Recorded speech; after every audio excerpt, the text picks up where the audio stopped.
Chapter 583. He was really rash. This was the first thought that came to Sun Jia's mind. If it were someone else, she wouldn't have made such a low-level mistake. With the standard of her spiritual senses, even if she didn't enter the room, she could still roughly grasp the situation in the room.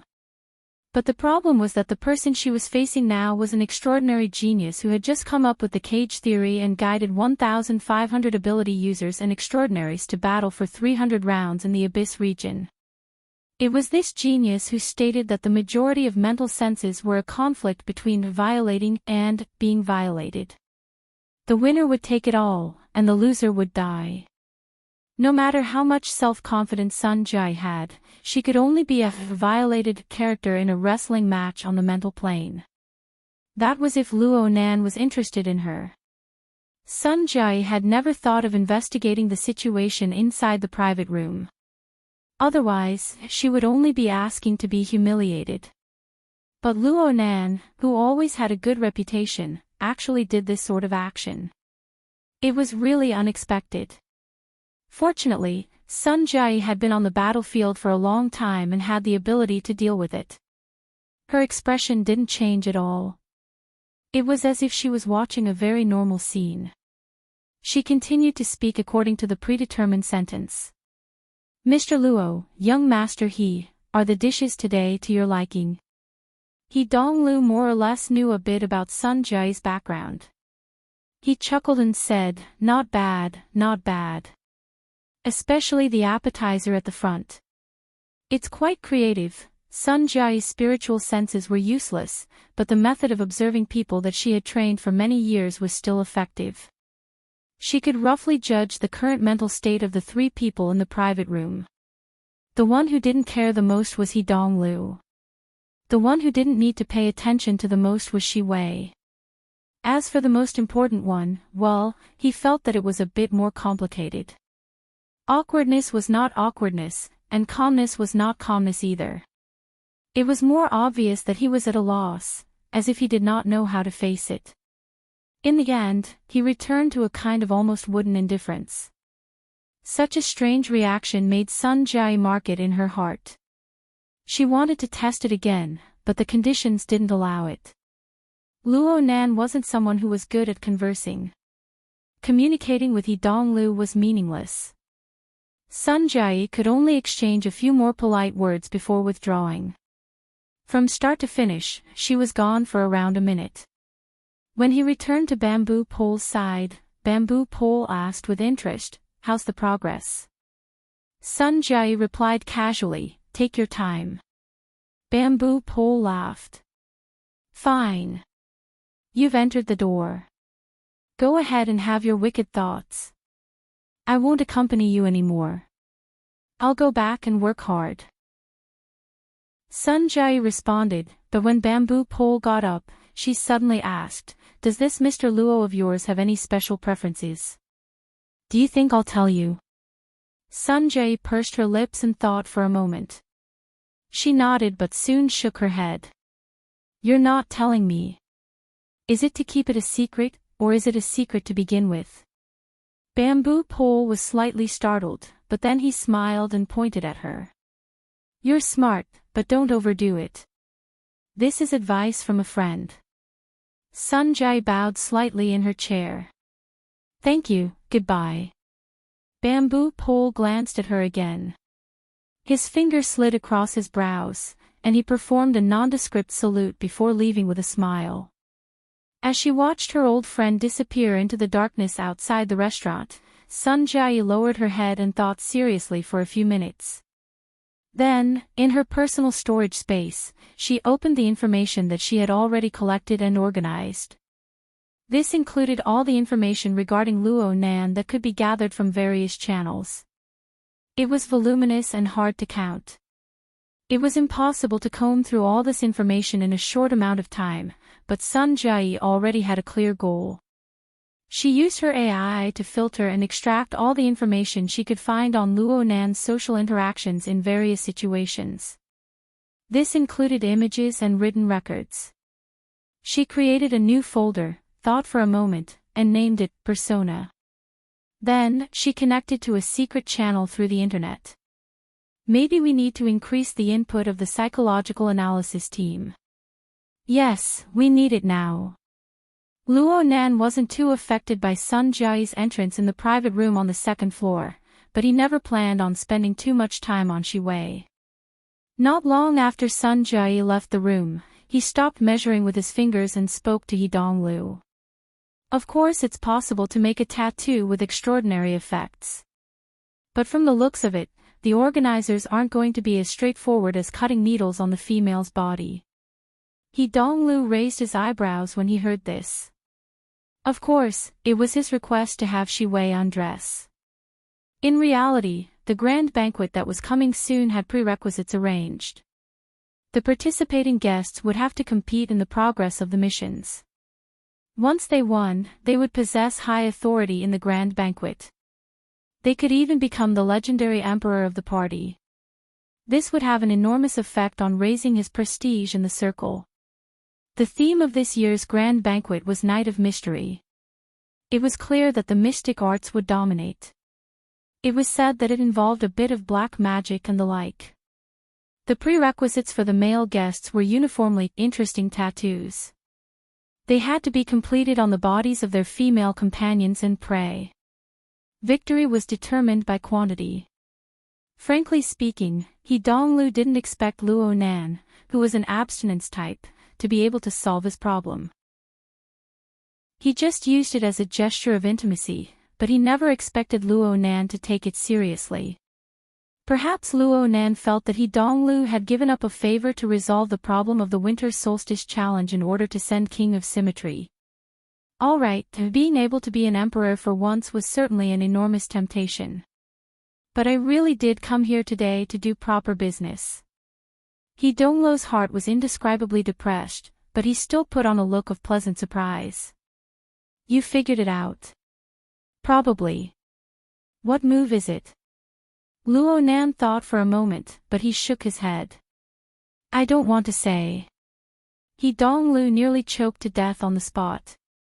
He swallowed the dry air in his throat with great difficulty.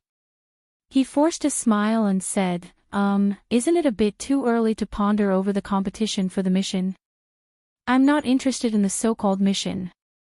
Luo Nan just felt that the organizers of the grand banquet had no lower limits in their thinking. He didn't want to dirty his mouth with those words, so he gave a simple explanation and didn't say anything else. I'll strangle you to death. Okay, I don't even believe it myself. He Donglu choked twice in a row. He wanted to get a bit angry, but when he looked at Luo Nan's wooden and childish face, it was hard for him to make excessive guesses. He could only console himself. Forget it. In any case, this is just the warm-up phase. There will certainly be further explanations in the future. With my resources, even if I can't compare to you professionals, it'll be fine if I put in a bit more effort. He Donglu glanced at the hot plate that had yet to be cut. He forcefully suppressed the emotions in his heart. Just like the main dish that had yet to be served, the theme of tonight's banquet had yet to be truly spoken. If he were to lose his young master's temper at this time, he would be whipped to death by his old man later. Originally, he wanted to wait until they tasted the main dish before entering the topic, but now he had to do it ahead of time. He Donglu grinned and warmed up his facial muscles. Then he immediately took out an exaggerated tone. Professionals. You can't help but admire them. Especially people like you. Just now on the first floor, I've gained new knowledge. It's truly incredible. What's incredible? Shi Wei tidied up her clothes. Her face was smiling like a flower. She was familiar with the venue. She was a very good partner, so she took out her curiosity and inquired at the right time. He Donglu asked curiously, you didn't see? Oh, you went to take care of that little Barbie. That's truly a pity. You don't know this, but when Brother Luo entered the hall on the first floor, at least a third of the people stood up in a hubbub. They all called him Teacher Luo. How could it be like this? Shi Wei's professional acting skills allowed her astonished and amazed posture to be on point. In comparison, He Donglu's flattering technique was quite lacking. Plus, he was a layman to begin with. No matter how vivid his words were, it would only make Luo Nan feel awkward. There was no better effect. Luo Nan looked at his watch. Right when he was thinking about whether or not he should give a few words of warning, He Donglu finally ended his introduction under Shi Wei's hint. He rubbed his hands and entered the main topic. Hey, I'm a layman. There are some things that I can't explain clearly, so I won't say too much and make a fool of myself. I just need to show my admiration. Then let's have a straightforward. The hedonistic young master played with the tone of the Jianghu quite well. Luo Nan felt that these words were more pleasing to the ear than the previous words. He nodded and said, "Just say it. It's like this. I've heard news these past few days. It's about the demonstration equipment related to classroom number 14, demonstration equipment." Luo Nan was stunned. He really didn't understand. It was the day before yesterday or the day before yesterday. You made a few bracelets and distributed them. You said you were experimenting with the dynamo core. A certain person's mouth was full of layman's words, but Luo Nan understood the meaning. For the sake of He Yuan's face, Luo Nan simply corrected him. That's not a demonstration equipment. It's not a dynamo core either. It's just a test product that simulates the effects of the dynamo core. It's similar to an integrated chip. It's a tool that coordinates the operation of the blood intent ring. He Donglu actually didn't understand, but he seized the opportunity to slap his thigh. Oh right. It's this. It coordinates the blood intent ring. Speaking of which, brother, do you have any plans to mass-produce this toy? Luo Nan went, oh. He repeated the positioning from before. This is just a test product. If there's a market, then it's called a product.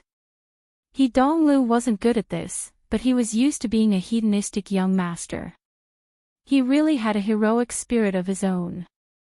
Let's be frank. My family wishes to cooperate. Brother, you just need to nod your head, and we'll immediately sign the contract. If there's anything you're dissatisfied with, I'll pull my old man over to talk. Luo Nan responded unhurriedly. I'm still researching the details. I've been making progress all this time. I've already explained the specifics to Sister Yuan. Cough. Don't you find my sister's personality troublesome? Ha! Luo Nan shot a glance over, and He Donglu immediately put on a wide smile. I'm saying that her status in the military and the society are already quite subtle. Adding us to the mix, it won't be easy to coordinate. Plus, with her personality, she always has to be within the framework. Isn't it good to be within the framework? He Donglu nearly couldn't continue. Luckily, he remembered that this aspect was discussed in the rehearsal.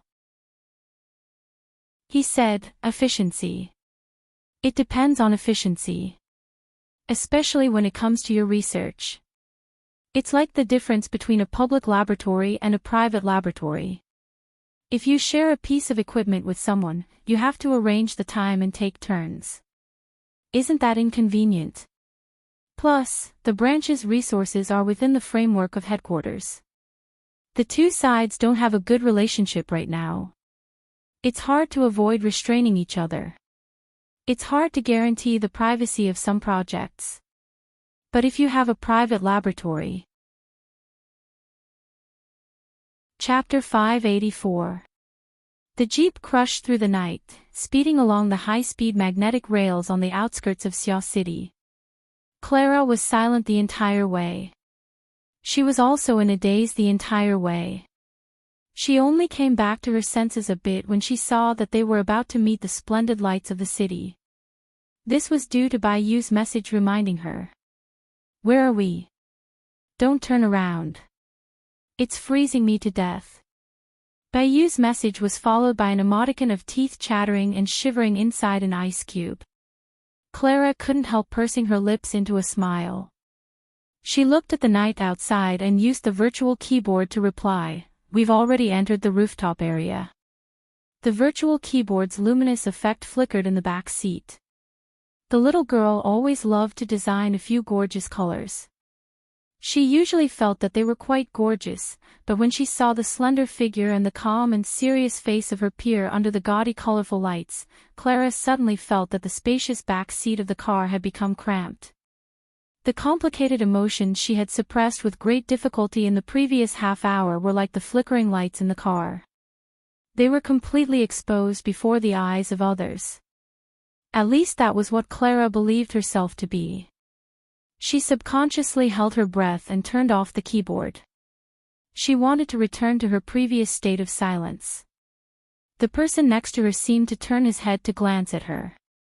It also seemed that he didn't, but Clara felt her entire body become sensitive. Her slightly curled long hair touched the exposed nape of her neck. It was clearly a bit damp. The 20-minute car ride had yet to dry the humidity of the villa's hot spring. It was just like the weeds in her mind.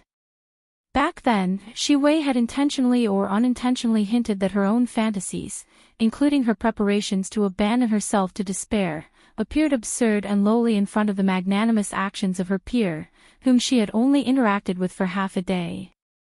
Clara still didn't know, or perhaps she didn't want to know, whether or not Luo Nan understood her preparations. She could only hang her head like a quail. She allowed her fantasies and illusions to weave into a net in the darkness, tightly binding her head and chest. She found it hard to breathe. The incorporeal needle of time suddenly sped up and then slowed down, teasing and tormenting her to its heart's content. This feeling, which could only be experienced by herself, seemed to be even more unbearable than the conflict outside the restaurant an hour ago. Until the jeep reached its destination. "That's by you." Luo Nan finally opened his mouth. The jeep cut into the city road as he spoke, slowly stopping by the side of the road. Bai Yu, who had wrapped herself up like a hairy ball, was hopping around under the streetlights. She saw a small tank-like SUV come over, and she subconsciously jumped back a step. Only then did she see the car door open. Luo Nan, dressed in thin casual clothes, got off the car. Clara came down from the other side and circled around the back of the car. Bai Yu immediately pounced over and hugged Clara as she called her idiot over 10 times. Clara originally thought she had overcome the most difficult hurdle, but as soon as she heard Bai Yu's words, the emotions hidden in the corner of her heart broke through the dam. She hugged Bai Yu and started crying again. Luo Nan was truly helpless when faced with this sort of situation. He immediately had thoughts of fleeing far away. He watched as Clara wholeheartedly hugged Bai Yu and cried. Bai Yu came back to her senses a little, so he focused his voice and whispered in her ear, "Your house is nearby, right? Clara, take care of him. Call me if anything happens." Bai Yu was dressed like a hairy ball, and she still had to hold Clara, who was crying so hard that her body went soft. She swayed back and forth, struggling quite a bit. She couldn't help but open her eyes wide when she saw Luo Nan actually shake his hand and leave. But she was unable to criticize him, so she could only pout, "My house is right behind me. Don't you want to go sit? I have an appointment with someone. I'll be leaving first." Luo Nan didn't have the leisure to watch the two girls hug each other and cry bitterly. Plus, he wasn't lying. His daily schedule was packed to the brim. He really did have to meet with an important person in a bit. He turned around to leave, but he saw Bai Yu being hugged by Clara. Bai Yu looked like she couldn't even move a single step. He thought for a bit and finally decided to do something good to the end, get in the car. "I'll take you guys to your house. Clara, you're going to sleep at your kid's house today, right?" Bai Yu let out a puff of white steam. "Oh my, I nearly thought I was going to dribble the ball and run." The young girl had no filter on her mouth, and her analogy was gravely wrong. This actually caused Clara to be unable to continue crying for a time. Luo Nan was helpless. He could only invite the two girls into the car and let Bai Yu lead the way. They drove to the residential area in the back. Clara was much more relaxed now that she had a friend by her side. Right now, she was curled up in Bai Yu's embrace. She was no longer crying, but she was a bit drowsy and sleepy. This was most likely the after-effects of her rapidly relaxing mental tension. Clara was between Luo Nan and Bai Yu, so it wasn't convenient for them to talk. But after thinking for a bit, he took advantage of Clara curling up to indicate Bai Yu to come closer. He reminded her in a low voice, "She's quite lucky. She didn't suffer a huge loss. Just remember this. Also, I didn't tell Brother Hai Jing about today's matter. Don't be happy too early." Luo Nan felt stifled when he saw Bai Yu's relieved appearance. This girl didn't know how many people were tormented by this matter tonight. He coughed lightly. "You guys need to pay attention. Xia City hasn't been peaceful lately. It seems like some sort of virus is spreading. My sister is also in this circle of yours. It really is very complicated. The more you make friends like this, the more cautious you need to be. Otherwise, you'll be caught off guard. I'll help you guys get in touch later. You guys can all go get your bodies checked." Bai Yu's eyes widened once more when she heard the arrogance of his age and seniority. She hated that she couldn't open her mouth and bite a certain someone. But at this time, God's off-road vehicle accurately stopped outside of Bai Yu's house. Luo Nan didn't give Bai Yu a chance to speak. He drove the two girls out of the car and drove away. Behind him, Bai Yu fiercely waved her fist at the taillights of the car. Luo Nan could only shrug and look at his watch. It wasn't even 9:00 in the evening. Their schedule was quite frugal. That's right. Ever since He Donglo's request for cooperation was rejected by him, the rest of the meal relied entirely on Shi Wei's top-notch level of communication. Only then were they able to enjoy themselves to the fullest. The duration of this meal wouldn't be too long. It ended around 7:30 p.m. Then came the examination of Clara and sending her off. Most of the time was spent on the road.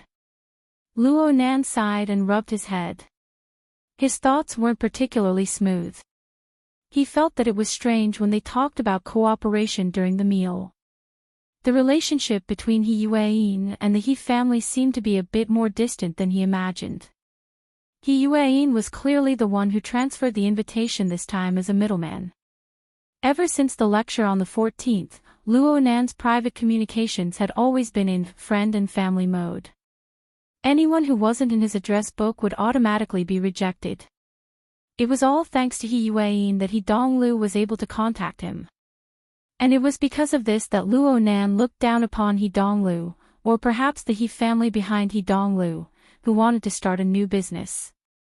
If it weren't for the fact that the young master of the He family had resolved the winter solstice challenge, Luo Nan wouldn't even be bothered to smile at He Yueyin. Luo Nan pondered for a moment. He felt that he still needed to communicate with He Yueyin. At the very least, he needed to report today's situation. He directly dialed He Yueyin's Hexier number. This time, the call connected very quickly. "Mr. Luo. Sister Yueyin, I've met with He Donglu. The greeting gift he gave me was quite good. He resolved the matter of Gym Master Xiu's Winter Solstice Challenge. However, looking at his intentions, he wants to obtain the technical authorization for the brick, produce it, and sell it on the market." I didn't agree. The so-called brick was the bracelet mentioned during the meal. It was the imitation dynamo core device that Luo Nan had designed for the sake of consolidating the results of the blood intent ring. Why did he choose this code name? One reason was because the blood intent ring's original name was Fortress. It could be considered a brick and a tile when dismantled. The other reason was because Luo Nan was ridiculing himself. The technical content of this toy wasn't high. Luo Nan felt that it wasn't even comparable to the elementary Dynamo core product in Gym Master Xiu's Tai Chi Ball. It was barely at the level of the integrated chip that imitated the functions of the Dynamo core and the burner simulator system of Frost River Reality. It had a weak structure, a single function, a low-quality product rate, and a high failure rate. The frame of the Blood Intent ring was still floating in the abyssal region. It did have a bit of a guiding effect. Otherwise, it would have been too heavy to use as a toy. From Luo Nan's perspective, this brick was the most standard of failed products. It had the backing of the virtual brain system. It had a detailed user manual as a foundation. He had copied and copied, but the first product he created was actually this toy. He himself was ashamed to the point of being flustered, let alone others. So when Donglu brought up the matter of cooperation with this thing, Luo Nan felt that it was a slap in the face from his perspective. Even if Yuan wasn't there to separate them, he would still pass it in the first instant. Yuan did not inquire about the reason or the details regarding Luo Nan's decision. This was her special quality that made people feel comfortable. She absolutely wouldn't waste her breath on things that had already happened. She just used the most practical angle to cut in and seek a more appropriate solution. Donglu is just expressing his attitude. There's no harm in refusing. It won't affect the He family's overall attitude. I remember Mr. saying that you wish to further perfect the design of the brick. If the current research and development conditions provided by the branch are able to satisfy your needs, then there's no need to be in a hurry to deliver the results. We can avoid being distracted.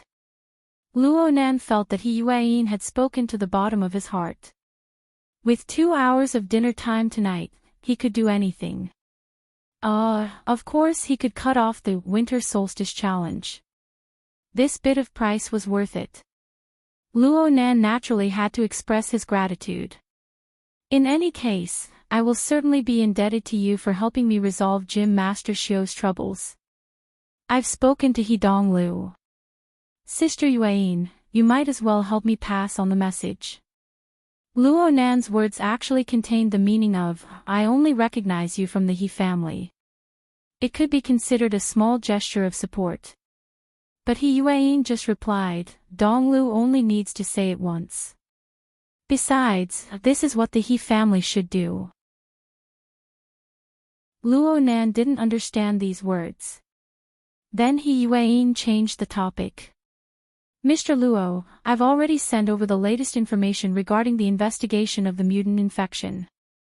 It mentions that although Lon Lin is a carrier of the virus, the relevant departments have already made him harmless after the incident at the Municipal Plaza on the 17th of last month. We can basically eliminate the possibility of him becoming a source of transmission again. Chapter 585. It was already 9:45 p.m. by the time Luo Nan walked into the house. The clear sound of the zither passed through the door and entered his ears before he even entered the door. The subtle sound of him opening the door was also completely drowned out by the bright and lively sound of the strings being plucked. It was to the extent that in the living room, besides Rui Wan, who was sitting in a standard posture on the piano stool facing the door, no one else noticed his arrival. A family concert. Even though Luo Nan's mood couldn't be considered all that great, he still relaxed a bit. He quietly changed his shoes in the entrance hall and walked into the warm living room. Right now the entire family was gathered around the sofa in the living room, aside from Luo Nan who had just returned. His uncle and aunt sat on the main sofa, shoulder to shoulder, with their backs against the door. Only the back of their heads was exposed. Mo Ping sat on his aunt's side. He rested an arm on the armrest and swayed back and forth, but his body was sprawled on the carpet. He was very comfortable. But in terms of comfort, it still belonged to Amoya, who occupied one side of the sofa and the chaise lounge. This sister didn't have a proper posture when lying down. She didn't have a proper posture when sitting. Her slender waist rested on the armrest. Her long legs were half bent and half straight. She was so idle that it made one's hair stand on end. Yet she still held the guitar. Her fingers and the plectrum plucked the guitar strings back and forth. She was as agile and dazzling as ever. This song was adapted from a classic rock song. Moya had returned to her old profession and was in charge of the melody. Luo Nan listened to this part. The interludes and gorgeous polyphonic interpretation, and even the finger-picking techniques were used. The rich timbre and improvisational variations perfectly verified the high validity of the nickname, Finger Palace. Compared to Moya, Ruewen sat upright under the cover of Moya's gorgeous melody. Not only was her posture much more rigid, she mostly strummed the strings, and she occasionally broke down the chords back and forth. She also appeared much simpler. However, the metal strings beneath her fingers vibrated slightly. The resonant amplification of the single-panel box allowed the deep and penetrating timbre to be divined out. This was probably the best standard that the mid-range practice guitar in her hands could achieve. What was even more beautiful was the precise control. It could be said that she had firmly grasped Moya's nearly casual and colorful rhythm. So much so that Luo Nan was nearly unable to distinguish whether the rhythm carried the melody, or whether the melody carried the rhythm. The song was quite simple, but it was almost perfect for two guitars. At the end of the song, before Moya could comment, Mo Peng was already cheering loudly and praising, Ruewen's rhythm is unparalleled. I-oh. Speak properly. Luo Shuqing slapped her son's scalp. Mo Ping didn't even have time to complain when Ruewen stood up from the piano stool. She nodded her head in greeting towards Luo Nan. Only now did the others see Luo Nan enter the door. Luo Shuqing also stood up. She looked up at her watch and frowned. It's almost 10 o'clock. You've been wandering outside all day. How did you learn from Mo Peng? Mom. Mo Peng was just about to prop himself up, but he didn't have any strength left. He was filled with grief and indignation. I go home on time every day. Why aren't you worried that Nanster will lead me astray? Go upstairs and sleep. Luo Shuqing gave her son a light kick. She had the heart to instruct Luo Nan a few more times, but when she thought of the special circumstances her nephew was in right now, she was unable to continue for a time. Luckily, her husband spoke up at this time. It's already 10 o'clock. Ruewen has practiced the piano for nearly 2 hours. She must be tired. Everyone should go to sleep. Yep. Nan Nan needs to adapt to the new rhythm as soon as possible. You're still young. Learning to enrich yourself and laying down your foundation is the most important thing. You need to calm your heart. Luo Nan obviously knew what his two elders were worried about. He went, yep. He didn't make any empty promises. He was just like he was in the past. He was an introverted and quiet child. If he could really be the same inside and out, then that would be the most gratifying result for his aunt and uncle. Okay. Everyone wash up and go to sleep.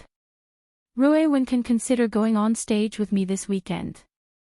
Moya stood up as well. She grabbed her guitar and stretched her back. She even waved her hands twice in passing, emitting a humming sound. Luo Shuqing couldn't find her daughter pleasing to the eye no matter how she looked at it.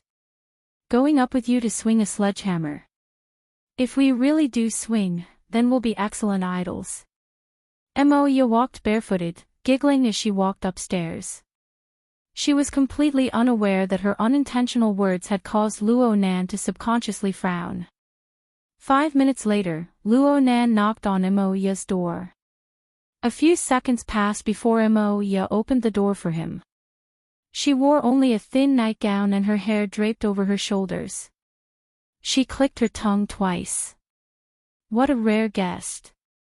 It seems like a certain someone hasn't come to visit since he's no longer lacking in funds. That must be the reason why you ran away from home for nearly 2 months. The corner of Luo Nan's lips twitched as he retorted. He walked straight inside. He wasn't in the mood to joke around with Emoya.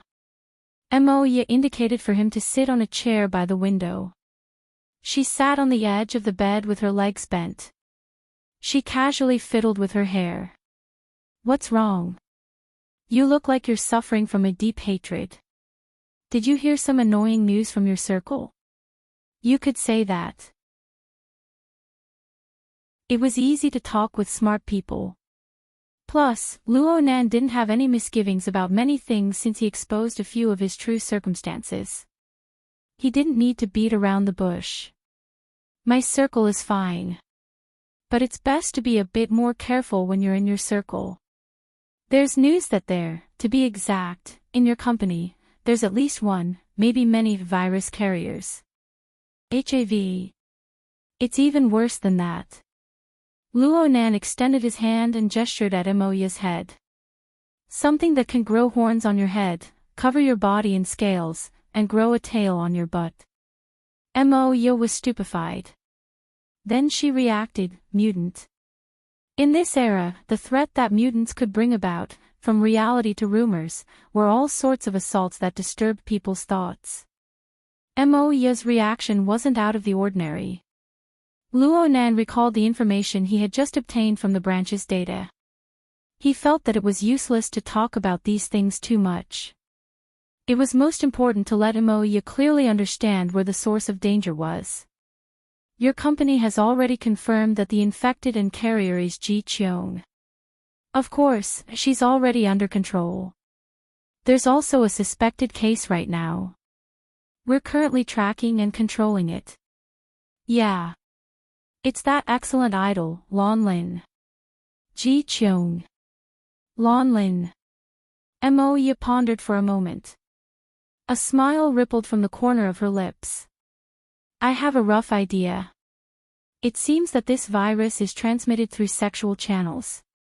Couldn't women be a bit more reserved these days? Luo Nan choked for a moment.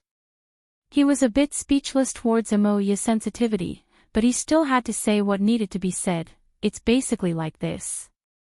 But we can't eliminate the possibility of other routes of transmission.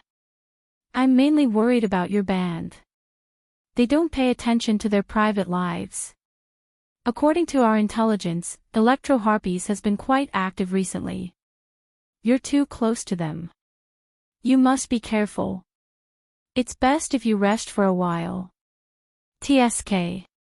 Your circle is quite professional when it comes to intelligence.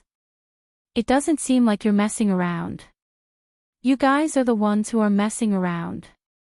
I don't deny it. Emoya spoke casually. She naturally straightened her toes and did a sideways stretch. It was quite normal, but her current attire and posture made the corners of Luo Nan's eyes twitch. Hey, I'm being serious. I'm being very serious too. You want me to be careful and keep my distance. You want me to call for help if I encounter any problems. I want to be a bit less active recently. Isn't that all? Also, do a body check. Luo Nan sent an address to Emoya. Make a trip here. Investigate the risks, just in case. You've thought quite thoroughly. A scholar who hasn't seen for 3 days has a whole new level of respect for you. Emoya returned to her cross-legged sitting position. Her body leaned forward slightly. Then how did you think about the matter with Ruewen? Ruewen. Luo Nan couldn't turn his train of thought for a time. What's wrong with Ruewen? You arranged Ruewen's grade in class. Did you pay attention to her studies or her mental state? Luo Nan still didn't understand. She's only been at school for a few days.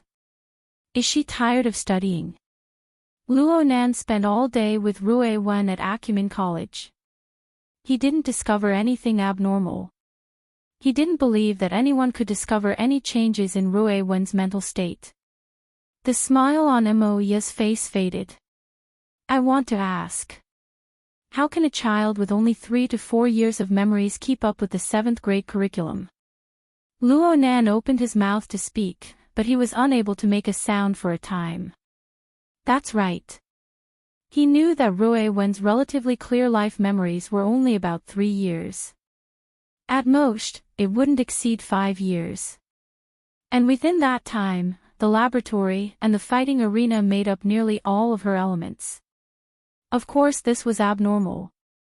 But Luo Nan knew that Quantum Corporation had installed special equipment in Rui Wen's brain when he rescued her from Jack's hands.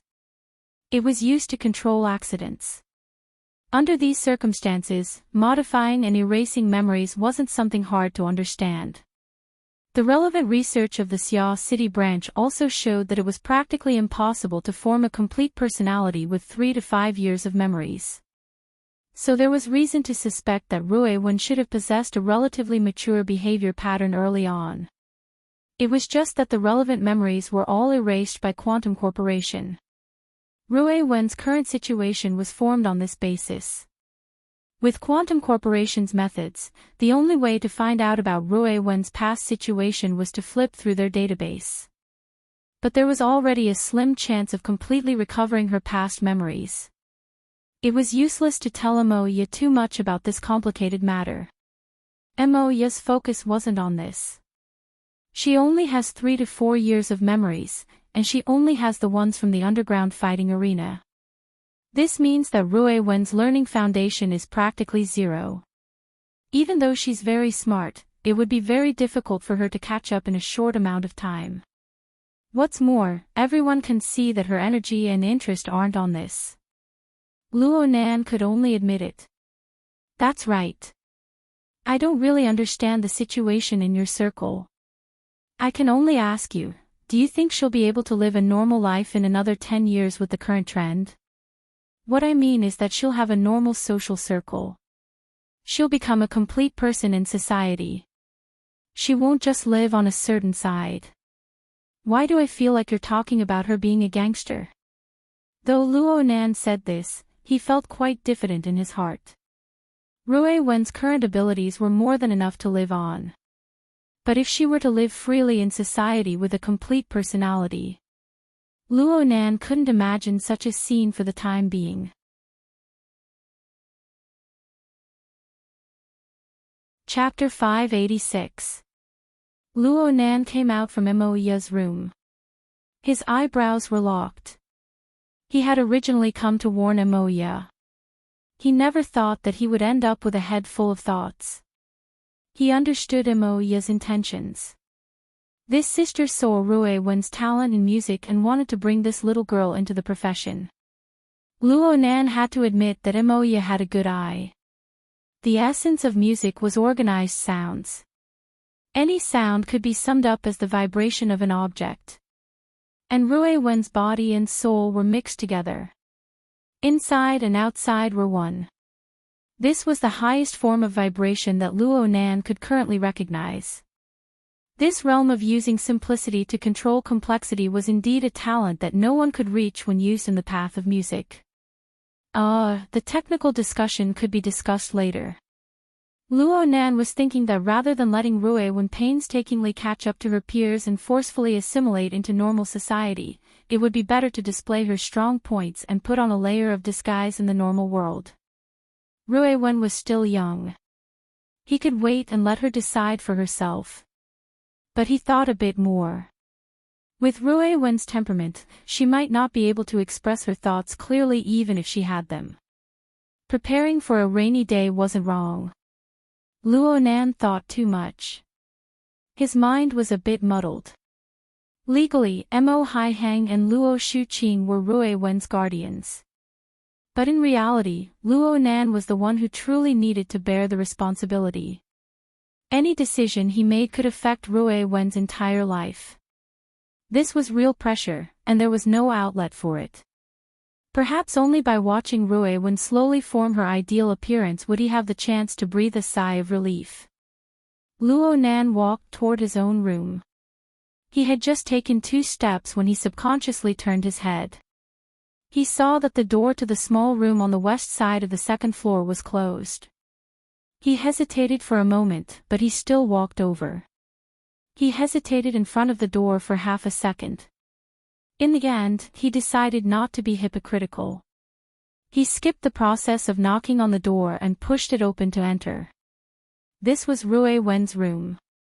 The room wasn't large, but it was decorated with care. It was mainly a warm and simple beige color, probably to neutralize Rui Wen's cold colors. This was the handiwork of his aunt and Moya. There was no one in the room right now, but Luo Nan didn't find it strange. He continued to walk inside. The biggest reason he chose this room for Rui Wen was that there was a small, open balcony on the west side of the second floor. Rui Wen was on the balcony right now. Luo Nan entered the balcony. The first thing he saw wasn't Rui Wen, but Ink, the enormous bald crow. It hooked its claws on the edge of the balcony railing and spread its wings, making a rustling sound. It had been a long time since this guy took medicine, but under the nourishment of the closed production line, its body grew larger and larger. Its claws and wings were powerful, and its feathers were glowing.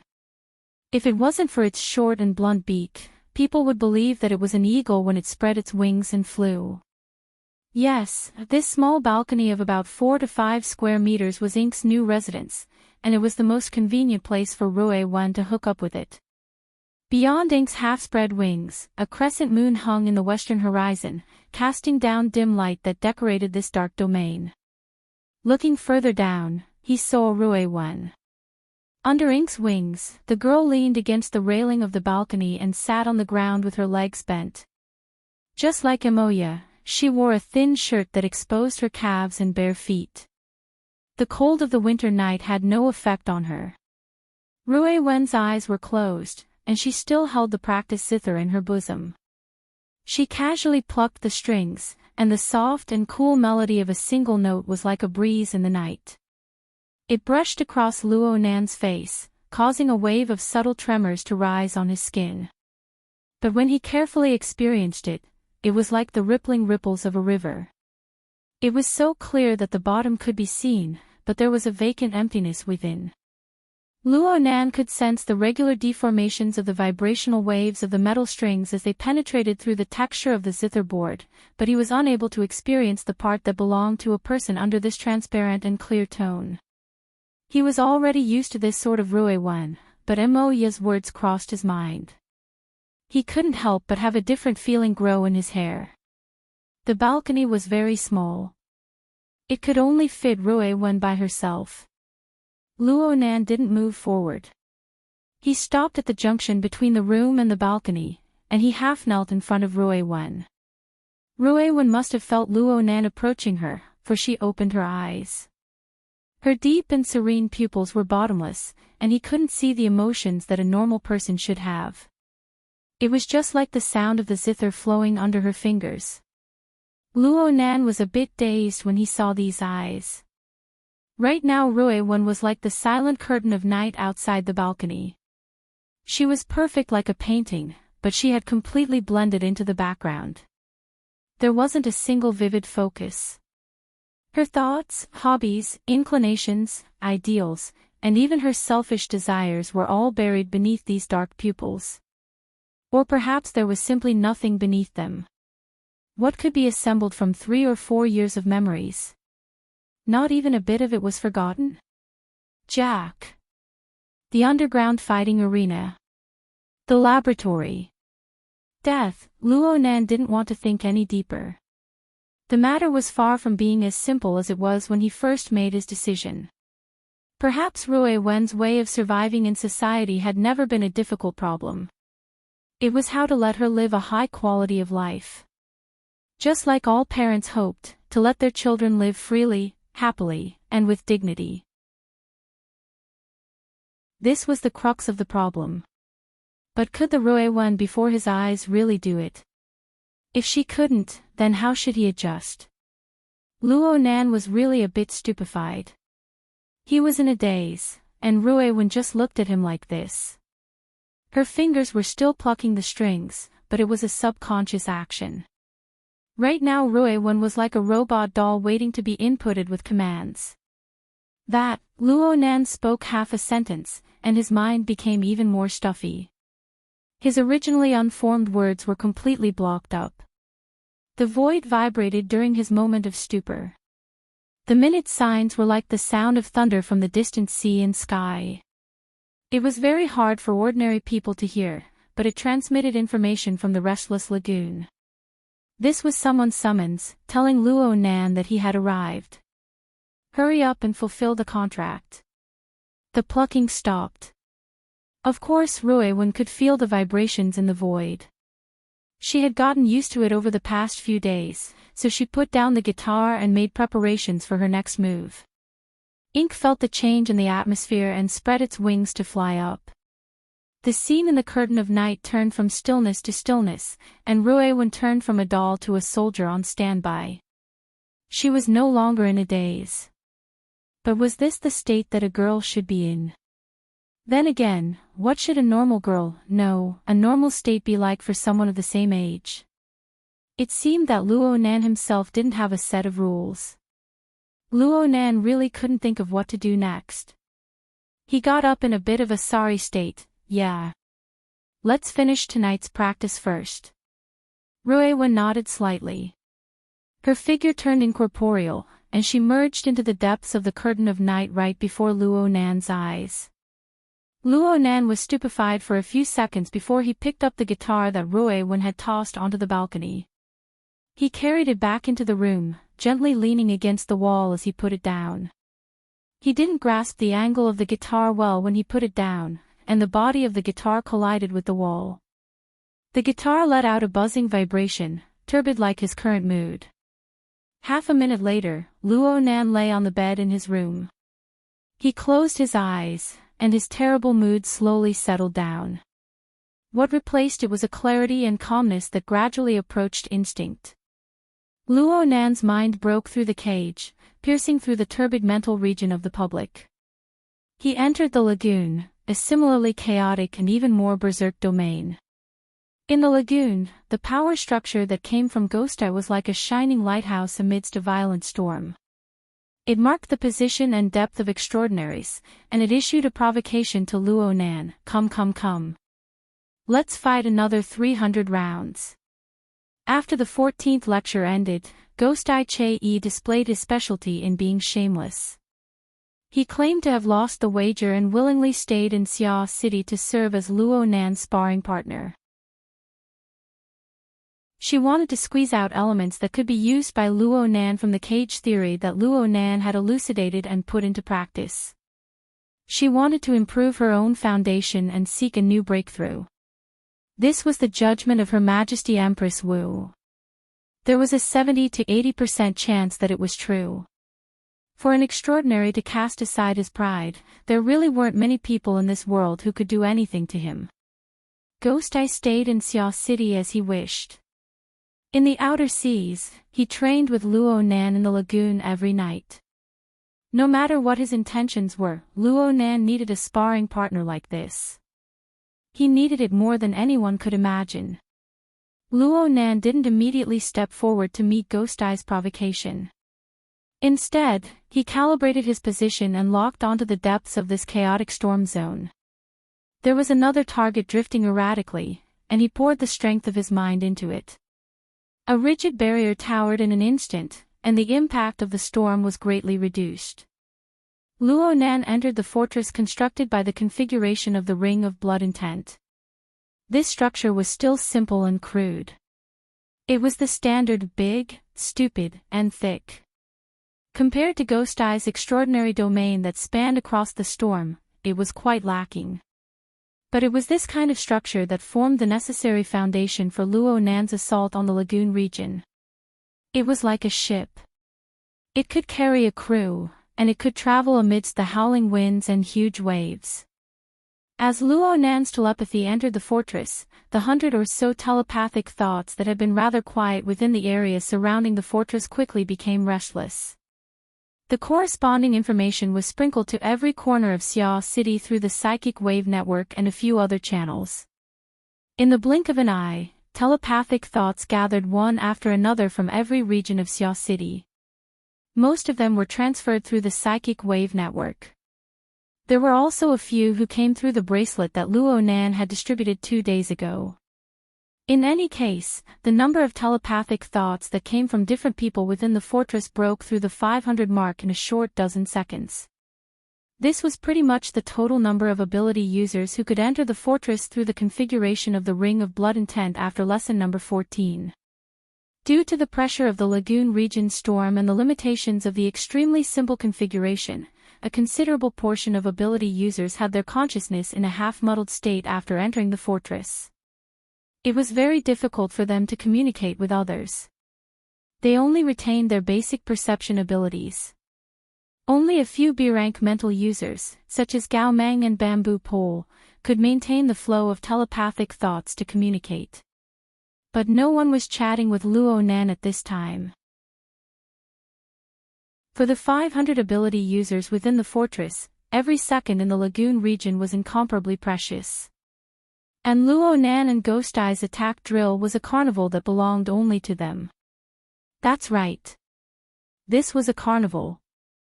Luo Nan borrowed the strength of the fortress to blast Ghost Eye with his first shot.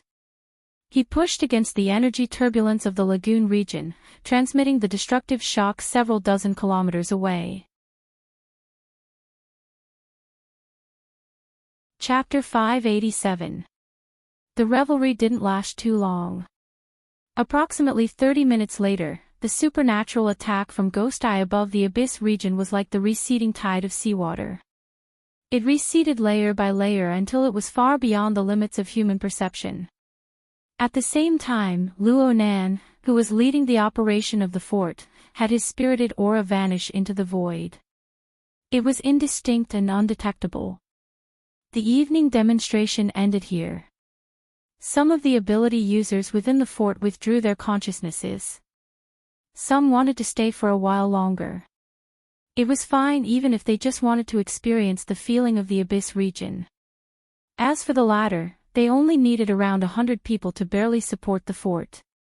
If they had less than this number, they could only go back to their homes and find their own mothers. Speaking of which, the standard of 100 people was nothing. For the ability users who were fortunate enough to participate in this matter, most of them were able to experience the magnificence of the abyss region in advance with a C-rank standard. They could ponder over the marvels of their own domain. Such a good thing was something they didn't even dare to dream of 5 days ago. It was only within the boundaries of Xia City that Teacher Luo was keeping watch. It was only because of the incomparably marvelous Ring of Blood that they were able to construct this fort, that they had this opportunity. At this very moment, the ability users of the Xia City branch, of course, were the lucky ones who participated in number 14 Luo Nan's lecture. They were the targets of envy, jealousy, and gnashing of teeth from the entire world. Just this sense of superiority was enough to bestow them with powerful motivation. Even though Luo Nan's bracelet had yet to be popularized, the cost of using the SVIP model of the psychic wave network was not cheap. The ability users of Xia City still relied on their surging enthusiasm to continue the operation of the fort until the latter half of the night. Only when most people were exhausted of energy and were forcefully kicked out of the psychic wave network did the fort stop. Early in the morning, the cold air and the morning mist of the seaside mingled together and swept through the city. The neon lights of the business district still illuminated the city's sky. A certain person who persisted to the end left a message on the forums of headquarters. I pulled an all-nighter in the fort again. I'm so tired. Then he fell into a sweet dream amidst the howls of Kill Xia Chui that filled the mountains and plains. He had no reaction to the sound of cars that gradually grew denser outside the window. A commercial vehicle that had been parked in the residential district for half the night started up and slowly drove out. The car itself was very ordinary, but the interior of the car was completely modified according to the layout of a high-end business car.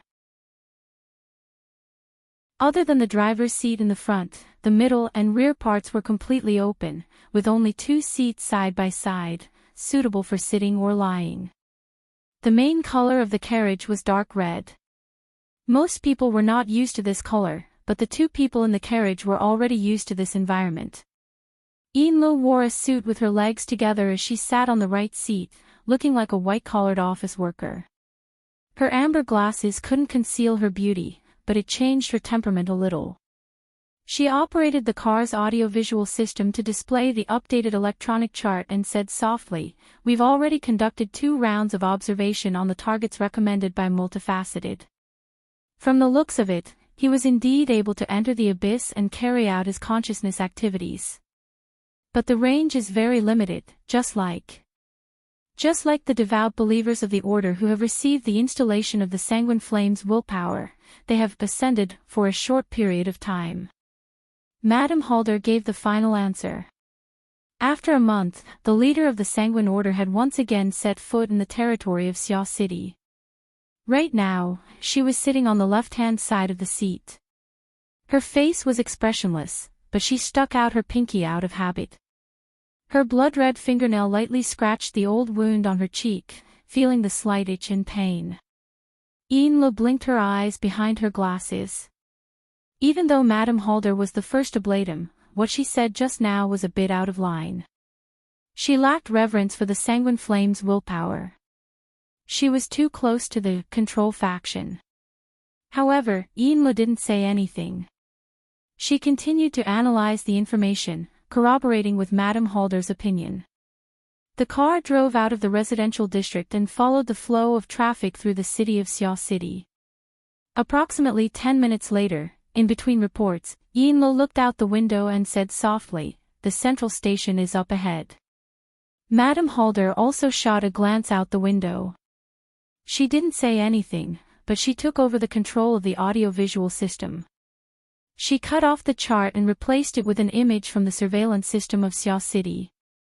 The date was the night of the 14th of this month. The image had already been processed to mark out a special existence within the flow of people. Actually, even without the marking, Madame Halder and Enlo could quickly identify the target. They were all too familiar with the figure's back, including the clothes. Enlo promptly switched to the main topic. "We're still checking the surveillance system of the station, but the target should be avoiding the cameras on purpose. We haven't found any valuable clues for now." She stumbled a bit, but in the end, she still chose the neutral word target. Madame Halder didn't open her mouth from beginning to end. She just replayed the surveillance image over and over, all the way until the car passed through the city and arrived at a shipyard on the eastern coast of Xiao City. This shipyard was the property of Xiao City's City Defense Army. There was a sentry every few steps. The security was tight. But when Madame Halder's business car drove out of the security zone, there were already military guides waiting for them. They brought them into the factory. The road was green, and they passed unimpeded. Enlo sighed in her heart. The Blood Flame Order had always maintained a relatively close cooperative relationship with the military. Even though Tian Bang had relied on the resources of Team AB and the field army to catch them unprepared, the Order's deep-rooted network of relationships in Xiao City for dozens of years had not completely collapsed. However, this network of relationships was like a rootless duckweed. Even a high-level member of the Order like Enlo found it hard to accurately estimate how much longer it could last. The car drove all the way to a certain shipyard by the sea. This was originally a spare factory for assembling coastal warships. Most of the equipment here had already been discontinued.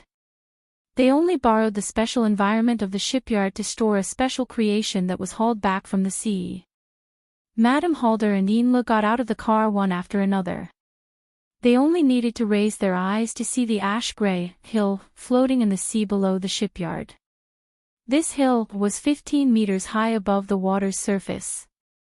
Its complete volume was enormous, and its main structure was pieced together from all sorts of skeletal fragments. These bones were mostly fish bones, but they were abnormally tough. It was clear that they were the remains of a mutant. The method of piecing them together was very crude. Sharp spikes could be seen everywhere. If someone were to bump into it, there was a high chance that they would be pierced through by 10,000 arrows. This hill was the most obvious trace of the sea region where Jean Tong had either disappeared or died half a month ago. It was still a ghastly white in the video data. As time passed, the bones continued to change color. But in any case, it looked rather strange and frightening. Yinlu had just sized it up a few times when someone called her. She swept her eyes over the number and immediately took 2 quick steps forward. She moved closer to Madame Halder's ear and said, "Sky General Entertainment. They're most likely here to discuss an acquisition." Madame Halder stared at the hill of bones. She simply waved her hand and walked forward. Yinlu understood. She stopped where she was and spoke a few words with Madame Halder. After all, this wasn't a good time to negotiate. She simply set an appointment and hung up the phone. When she turned her head to look, Madame Halder was already being led by a military guide onto the workbench of the shipyard. She turned to the other side of the hill of bones. Yinlu sped up, wanting to catch up to Madame Halder. But as soon as she stepped onto the workbench and turned a corner, she saw a rather familiar skinny face. That person happened to be blocking Madame Halder's path and was smiling as he spoke. When Yinlu came over, his eyes lit up when he saw her dressed like an office lady. He winked at her and said, "Oh my, your order is always shouting about fighting and killing, but you never lack beauties. This person isn't inferior to you back then." Yinlu opened her mouth, but a breath was stuck in her throat. She almost couldn't make a sound. It wasn't easy for her to catch her breath. She couldn't care about anything else. She immediately closed her legs and bowed. "Lord Ghost Eye. Why do you say I'm interested in meeting your order? That's a really cool way to address you." Ghost Eye was wearing a loose casual outfit and a pair of sneakers. He looked like an old morning jogger.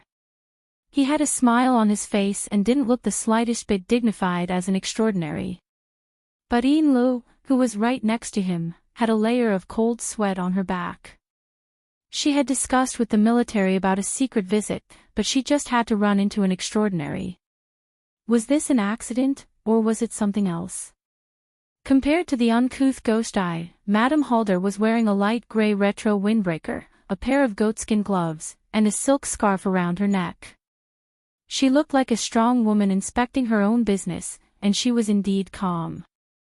"Brother Che, you worked hard last night and came ashore early in the morning. Why are you here? Oh my, are you trying to make me do my best?" Ghost Eye was still as uncouth as ever. He laughed and said, "I'm just joking. I'm just joking. Actually, I've been restraining myself lately. It's just that my neck has been cold. It's not very comfortable, so I decided to take advantage of the fresh air in the morning and go for a stroll. You don't believe me? If you don't believe me, you can come over and touch it." Ghost Eye's words were already quite unreliable, but Madame Halder actually took off her goatskin gloves and touched Ghost Eye's neck. She had a faint smile on her face. "Your skin is warm. You don't feel too cold, or perhaps your meridians are blocked." Ghost Eye snorted, "You're a Western woman with a high nose and deep eyes. Why are you talking to me about meridians? It's not that kind of feeling. It's like a blade being pressed against the back of my head. It's cold and sinister. TSK. It's not as comfortable as your little hand." Madame Halder ignored Ghost Eye's last words. She withdrew her hand and put on her gloves once more. She played down the situation and said, "A blade pressed against the back of my neck. A murderous aura. Xia City has a free sparring partner like you. It's simply a business without any capital. Is there anyone who's dissatisfied with you?" Chapter 588. Madame Halder and Ghost Eye sat on the workbench in the shipyard. It was as if they were talking in riddles, or as if they were old friends exchanging greetings.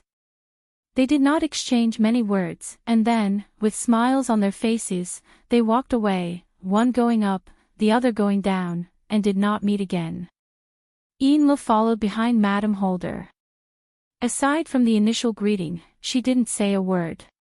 She only knew that the two of them were talking about last night's drill in the Abyss area, but she couldn't guess the specifics. But what she could be sure of was that Madame Holder and Ghost Eye must have reached some sort of tacit understanding.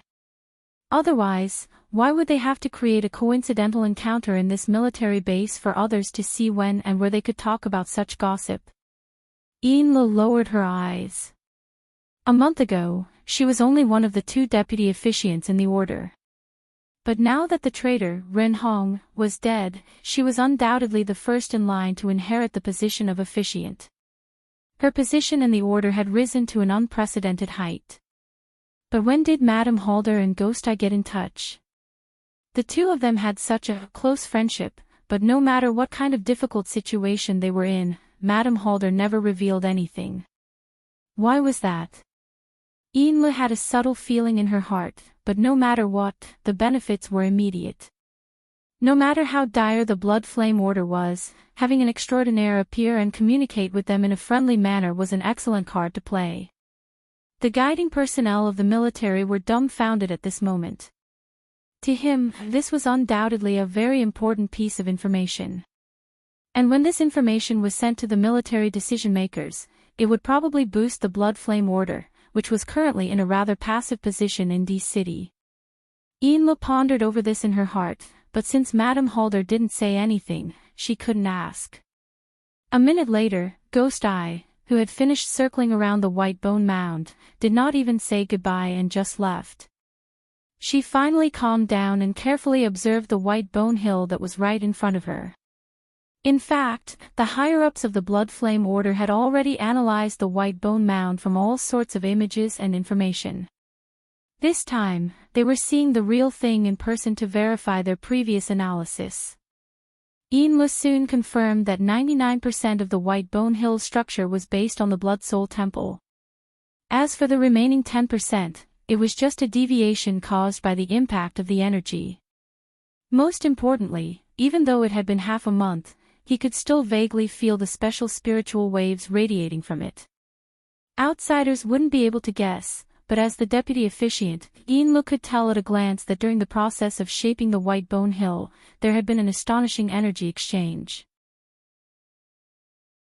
Within the church, this energy exchange was also called blood sacrifice. How could such a thing and such a form appear in the sea where Jin Tong disappeared or died?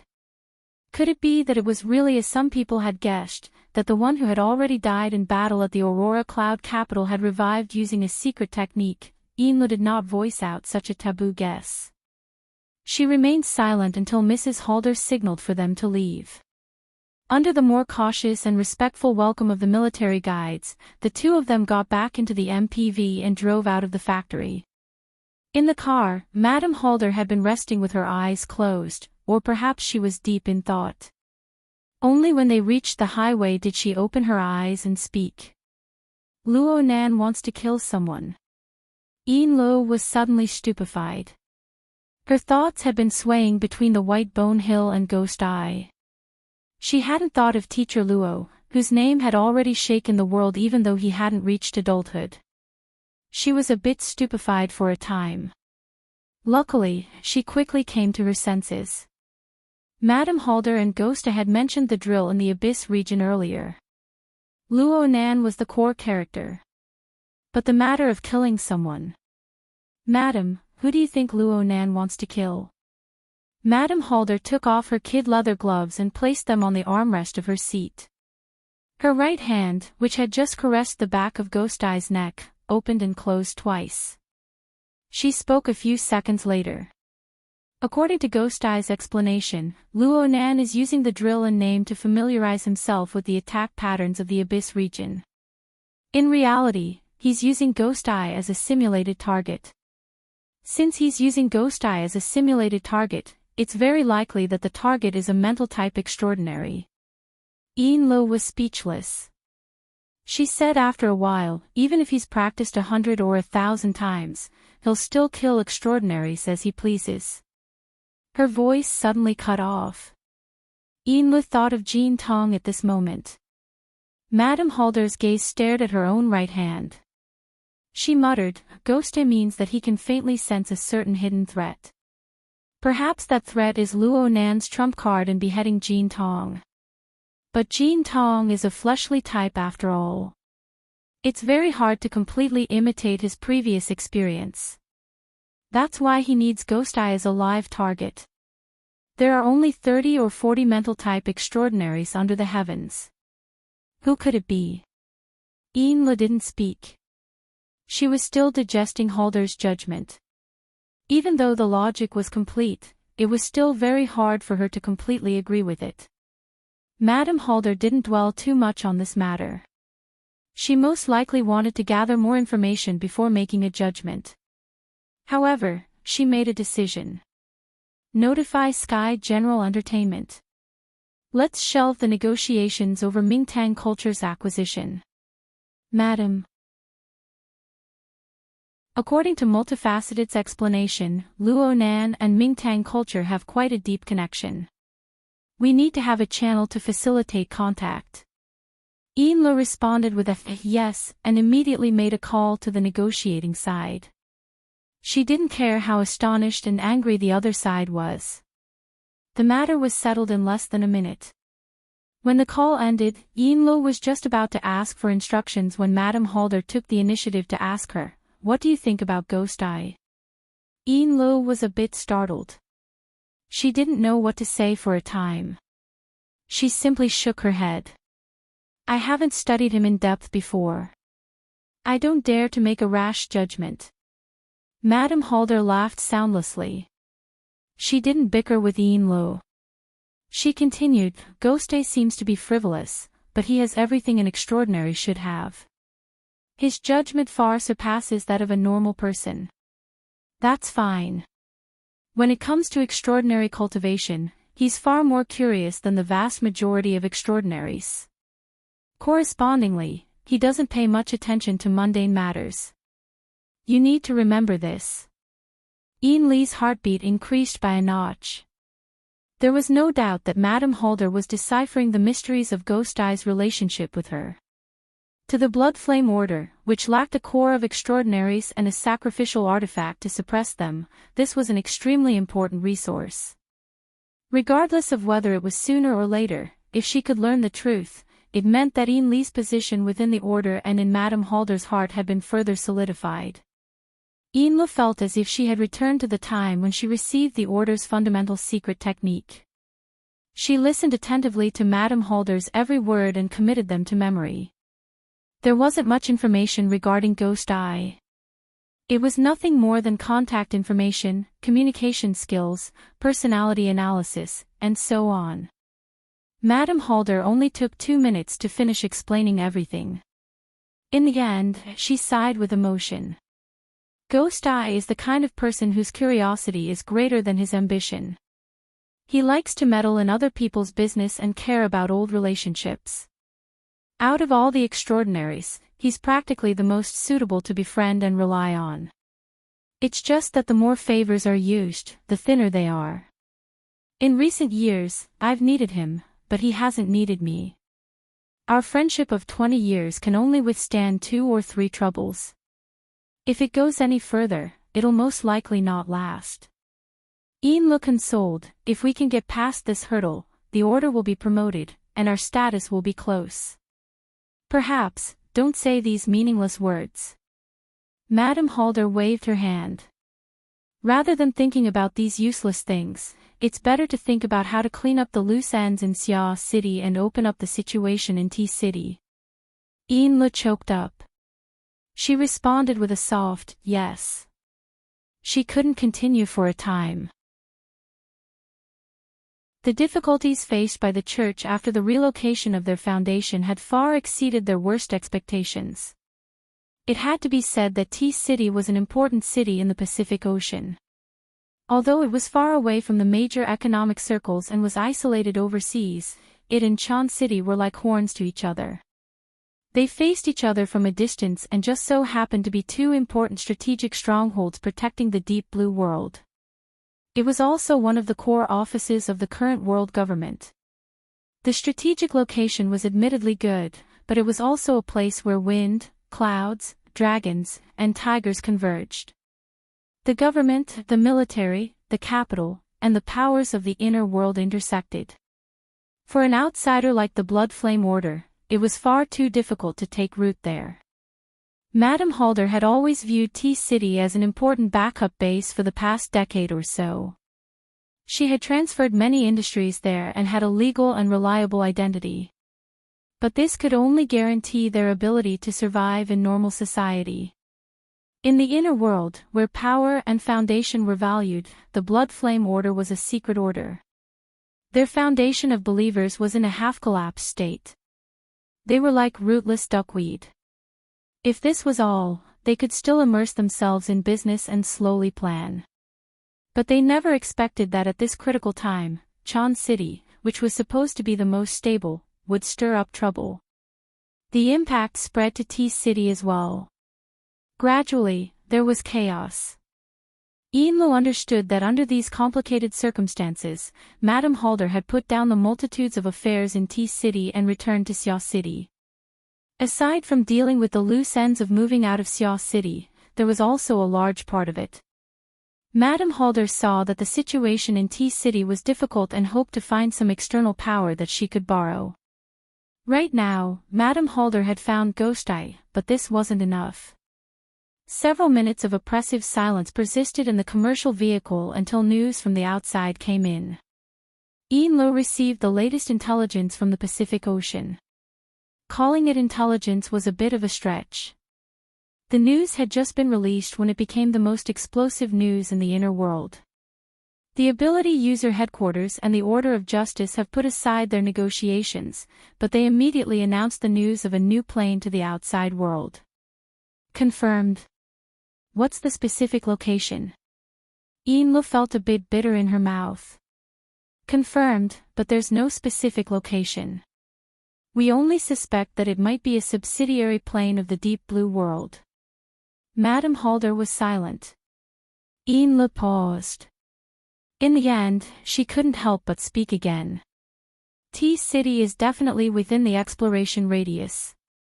According to the official exploration principles, the recruitment of personnel is imperative. There's also the expulsion and counterattack of the mutant species. Madam, our manpower and reserves can't afford to be tossed about.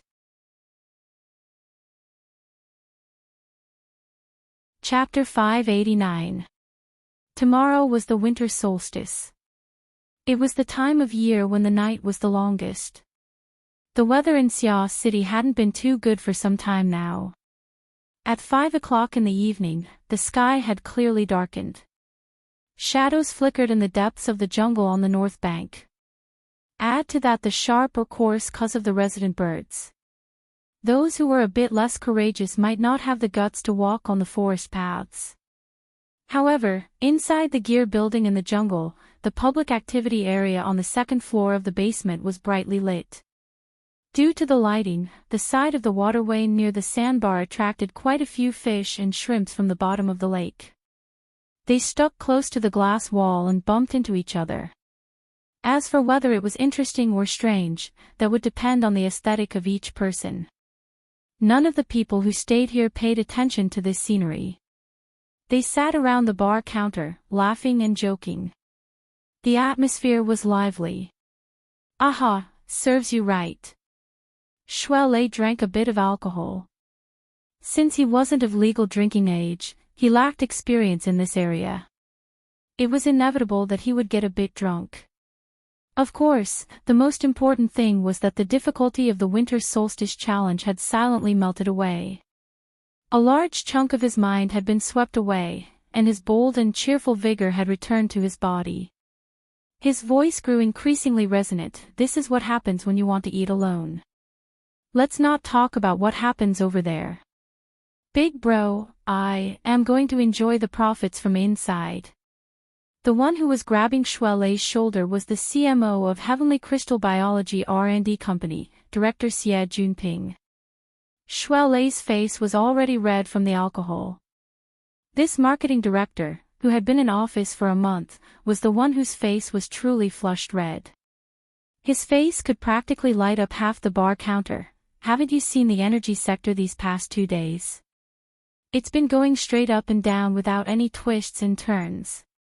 Getting a sum of money at this time is an extreme operation.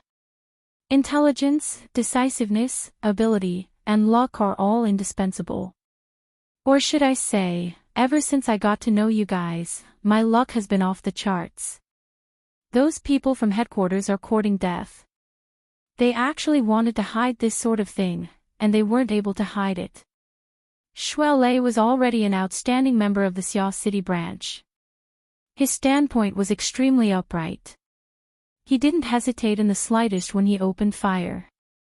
Not many people knew about the storm that had suddenly arisen on the other side of the Pacific Ocean. The intelligence obtained by the Xia City branch only showed that Chan City's ability user headquarters and the Order of Justice had discovered a plane similar to the Deep Blue World for some unknown reason. It was said that the two sides were originally preparing to develop it in secret, but during the course of negotiations, such an important secret matter was inexplicably leaked. This sneak attack left both the ability user headquarters and the Order of Justice in a rather sorry state. Not only did they have to deal with the inquiries of various powers over the past 2 days, they also had to question the other party's ability to keep secrets and even their most fundamental attitudes. It was said that after the leak, the high-level talks between the two sides had ended on bad terms many times, and now the negotiations had been put on hold indefinitely, but the impact caused was hard to clean up. At first, everyone was a little confused, not sure if it was a fact or a rumor. Later on, even more detailed information was released, and there was even a piece of extremely critical and deadly information such as, the party involved does not have the exact coordinates. At this moment, everyone finally came back to their senses. You two haven't even figured out the situation yet, and you've already scratched each other's faces until they're covered in blood. It would be a waste not to see a joke, and it would be a waste not to take advantage. At that moment, the big and small investors all entered the market. Regardless of whether they could catch any fish or not, they had to muddy the waters first. The turmoil in the global stock market was just one side of it. Xie Junping, who was an outsider, had already taken the opportunity to take a bite out of it. Satisfied, he left to watch the show. But there were even more major forces and individual gamblers who were determined to be addicted to gambling for the rest of their lives. They were eager to get a few more pieces of meat on the Pacific Ocean, in the new dimension whose coordinates had yet to be determined. It's rare to be so free. Qi Nikuan, who had been diligently performing his duty, still didn't touch a drop of alcohol tonight, but he couldn't help but sigh at this moment. It must be said that Xia City had been in a state of chaos since the end of September. People from all walks of life rushed in and out of the city. They set up a stage to sing an opera. They tossed and turned with all their might. Now, the tables had turned. Whether it was headquarters or the Order of Justice, they had both fallen head first into the maelstrom. From the perspective of the people of the Xia City branch, such a situation was truly like a cold drink in the summer and a hot pot in the winter. It was a comfortable and uncomfortable situation. He reached for the ice water in front of him. At this moment, Cat Eyes, who was temporarily acting as the bartender, called out from behind the counter. "Jerry!" With a whoosh, a fat brown figure leaped through the gap between Qi Nikuan's arm and the counter. It came to a screeching halt when it reached Cat Eyes. It stopped right in front of a cup of fruit juice that had just been concocted. It was a muskrat. Its iconic long tail was swinging on the table. Its tail was nearly 20 centimeters long. It was taller than the cup when it squatted normally. Since its head was small and its body was large, and there was no clear dividing line between the two, it looked quite fat. But among its kind, this size was still considered underage. It was already very close to Xie Junping and Xie Junping. Xie Junping was especially startled by it. But when Xie Junping turned his head and saw the big fat fellow in front of him, not only was he not annoyed, he laughed out loud instead. See? I told you that this little fellow isn't an ordinary creature. I was screwed over by it back then. As he spoke, he reached out to touch it. However, the muskrat, who had been named Jerry, still maintained an extremely high level of vigilance. It twisted its body and circled to the other side of the cup. It even revealed its sharp incisors at Xie Junping. TCH, narrow-minded. Xie Junping still wanted to tease this little fellow, but Cat Eyes had already given him an order. Send it to your mother. As Cat Eyes spoke, she gestured with her hands and pointed at the end of the counter where Rui Wen was sitting silently by herself. Jerry's flat head twisted back and forth twice, and its tail swung along with it. In the end, it actually lowered its body. Its front claws hooked onto the joint between the stem and the base of the cup. Its fat belly stuck to the table, and its long webbed hind legs exerted force. It advanced with difficulty towards Rui Wen in a nearly gliding manner. Its appearance was enough to make one howl. If Shui Lei had not pulled him back in time, Xie Junping really would have rolled over in laughter.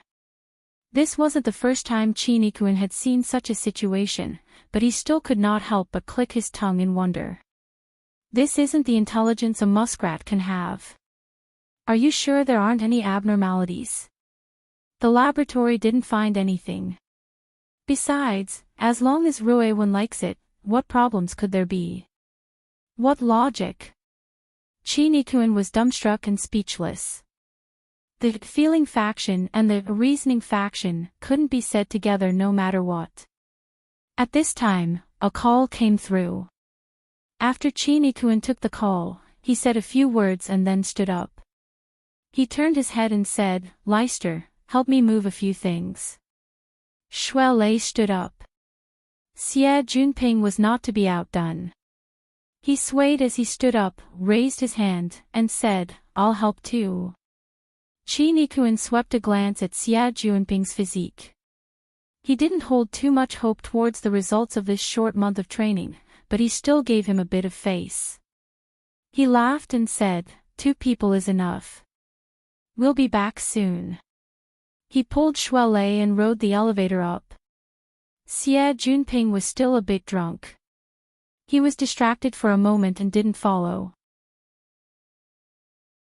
He could only sit down resentfully as he watched the elevator close. But when he turned his head, he saw Cat Eyes concentrating on mixing drinks. Rui Wen and Jerry were also in their own country. They didn't seem to care about anyone else. He felt that it was boring. He was also a bit scared. It was true that he liked beautiful women.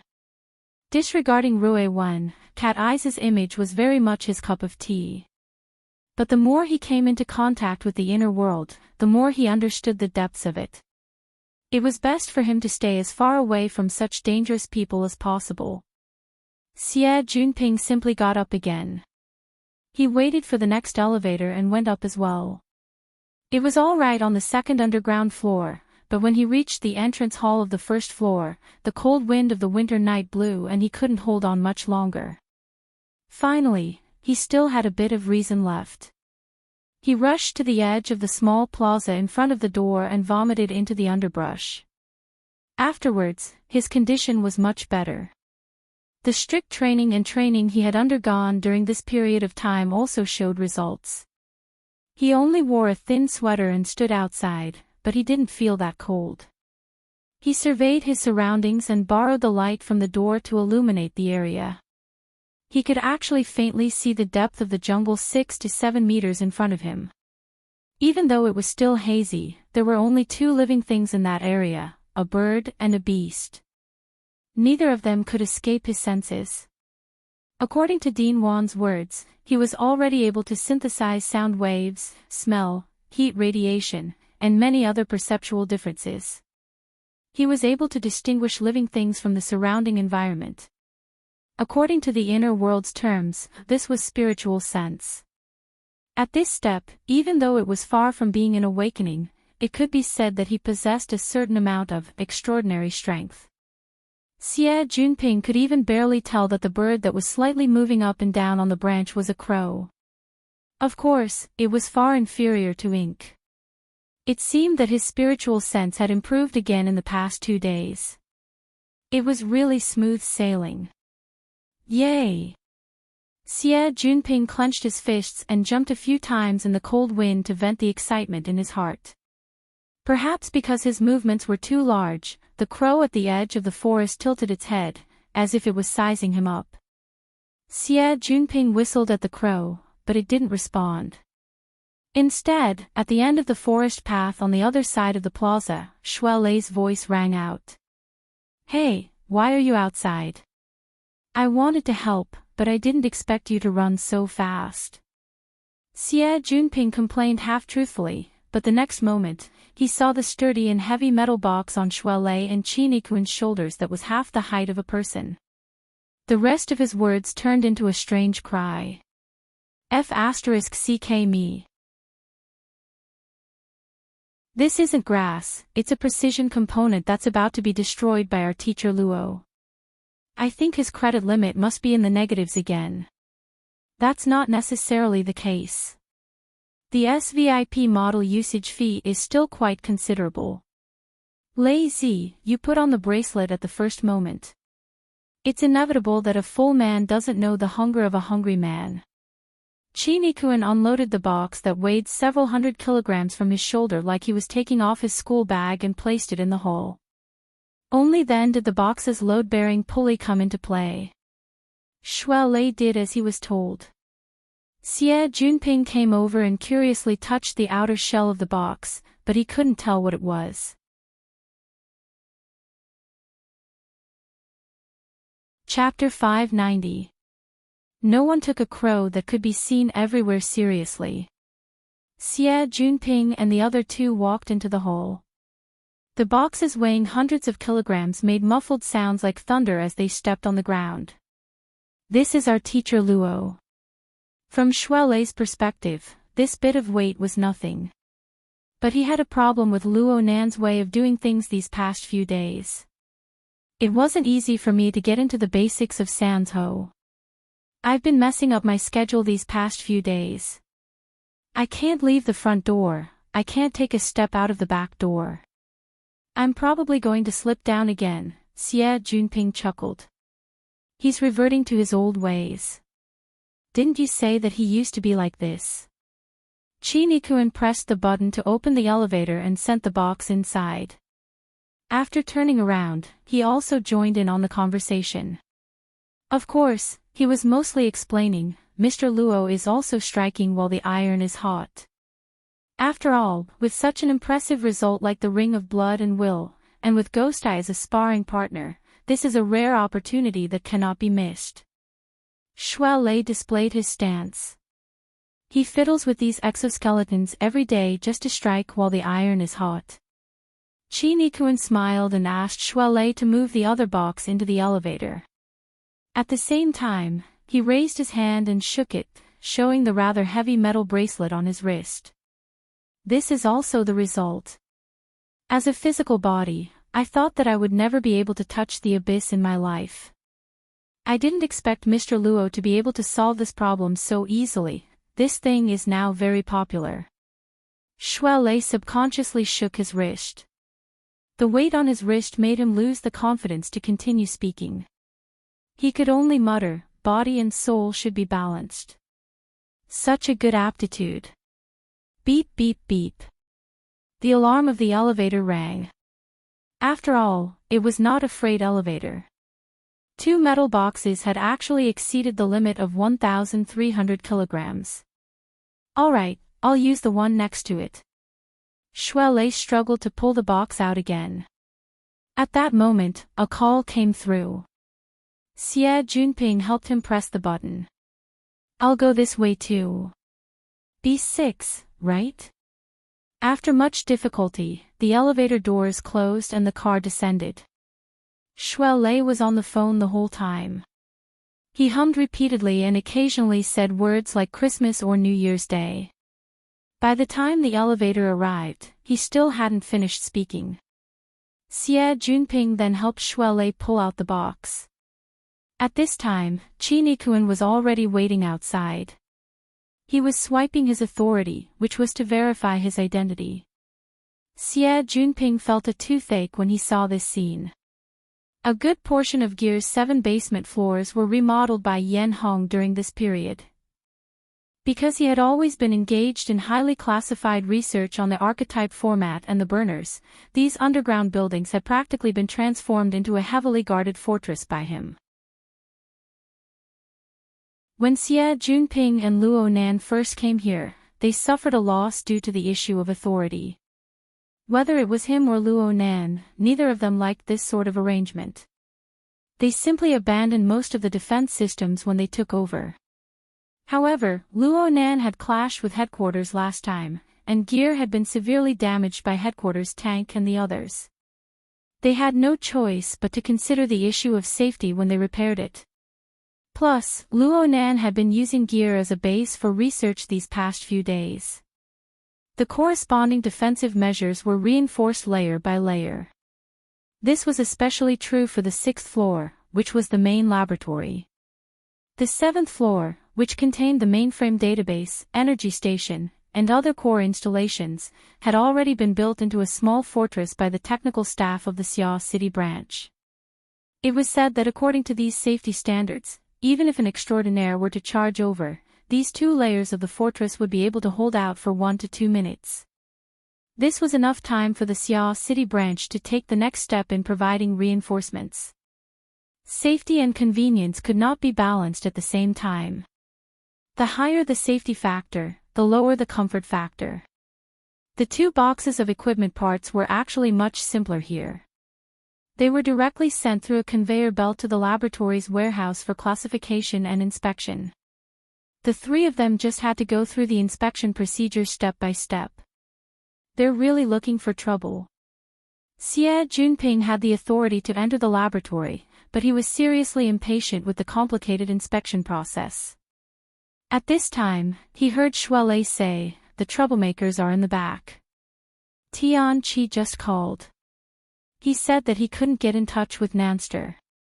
He asked me to tell him that the Mystic Arts Research Society is going to conduct an end-of-year activity. They're going to organize a Mystic Arts theme week during Christmas and New Year's. The venue is set to be at Gear. According to Tian Qi, this should be a warm-up for the next semester's relocation. They want to take advantage of this opportunity to move some equipment over.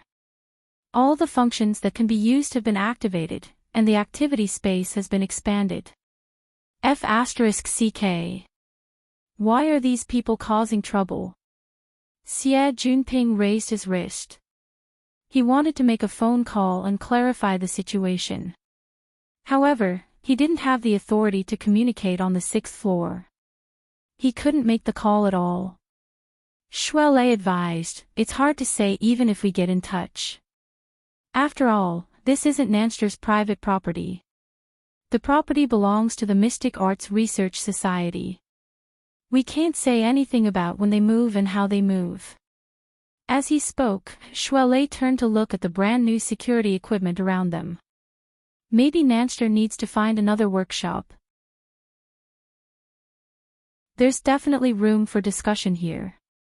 As the person directly responsible for Luo Nan's security, Qi Nikuan's tone was calm and certain. He didn't feel that this was a problem. Xie Junping went, Only now did he remember that Luo Nan had the Xia City branch behind him. If he were to put on a show and discuss with the Mystic Arts Research Society, the latter might not have any leeway to refuse. Levels. It was all a matter of levels. He also felt that this wasn't a big deal. It just so happened that the 3 of them had already passed their authority verification. He casually spat out, "Speaking of which, a workshop. Are you sure it's not a factory?" The 3 of them walked inside amidst their laughter. They passed through 2 more security gates before entering the core area of the laboratory. Upon entering, they discovered that behind the unfriendly and serious face of this laboratory was just a young and inexperienced rookie. The entire floor was completely empty. Not a single person could be seen. There were only a few multifunctional robots driving motors and carrying equipment. They buzzed through the corridors and the passageways on both sides. Even with the Xia City branch's vigorous support, the installation of various equipment was far from complete.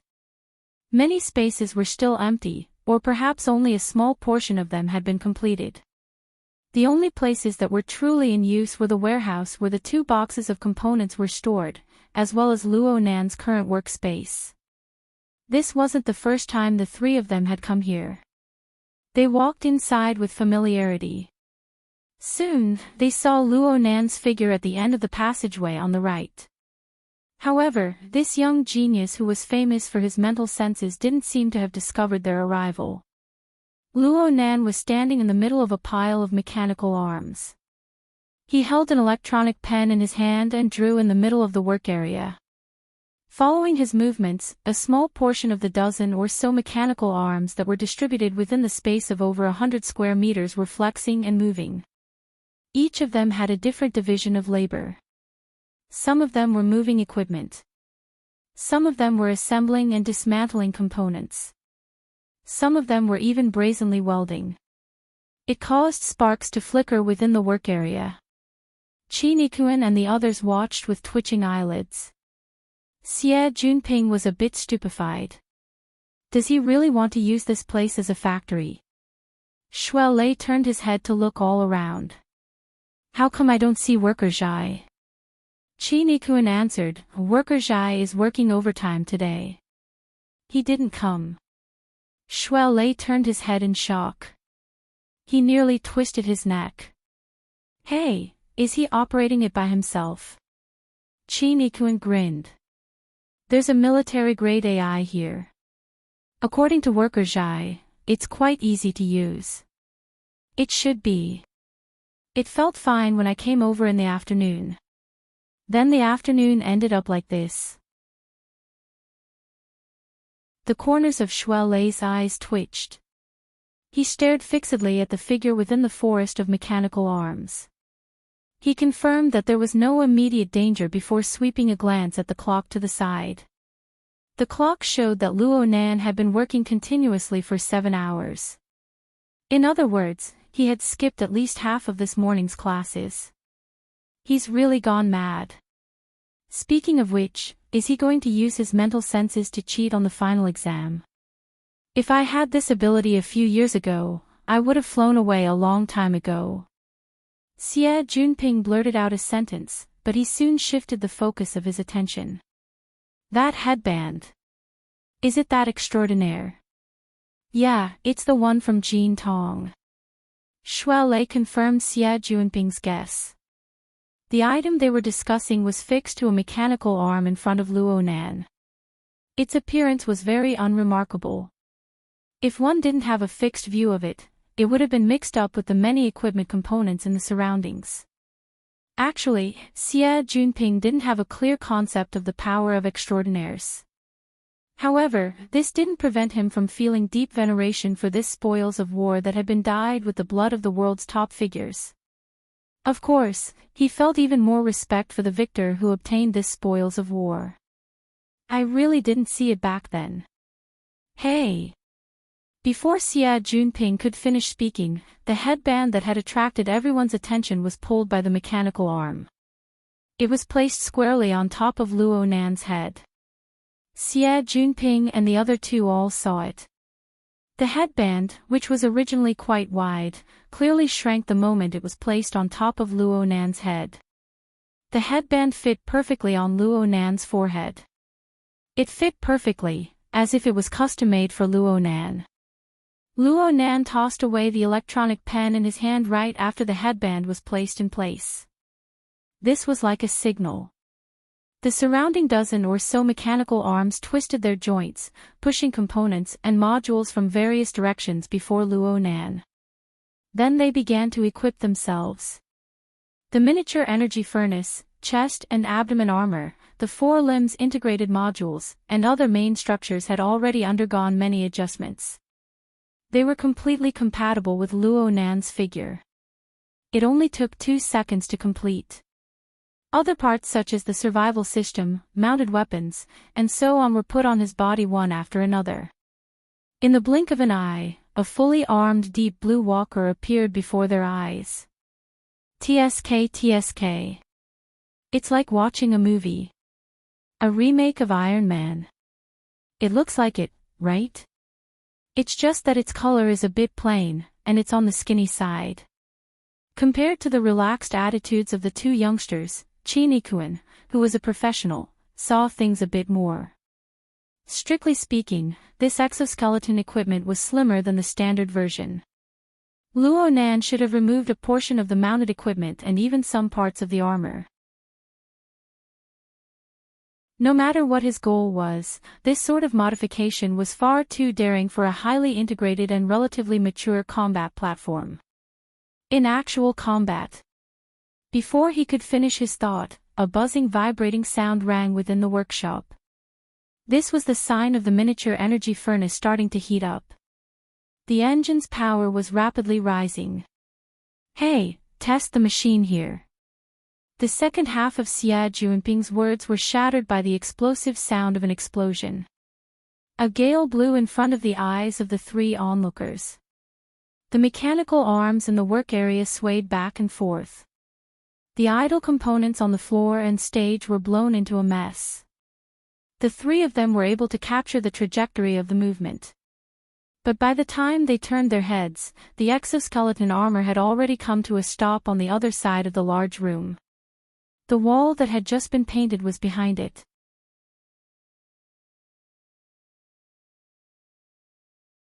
Chapter 591. He didn't. At most, he missed by 10 centimeters. And he even turned around. There was no need to talk about Shuelei's eyesight, but he felt a bit bitter in his mouth. This is the support of the exoskeleton.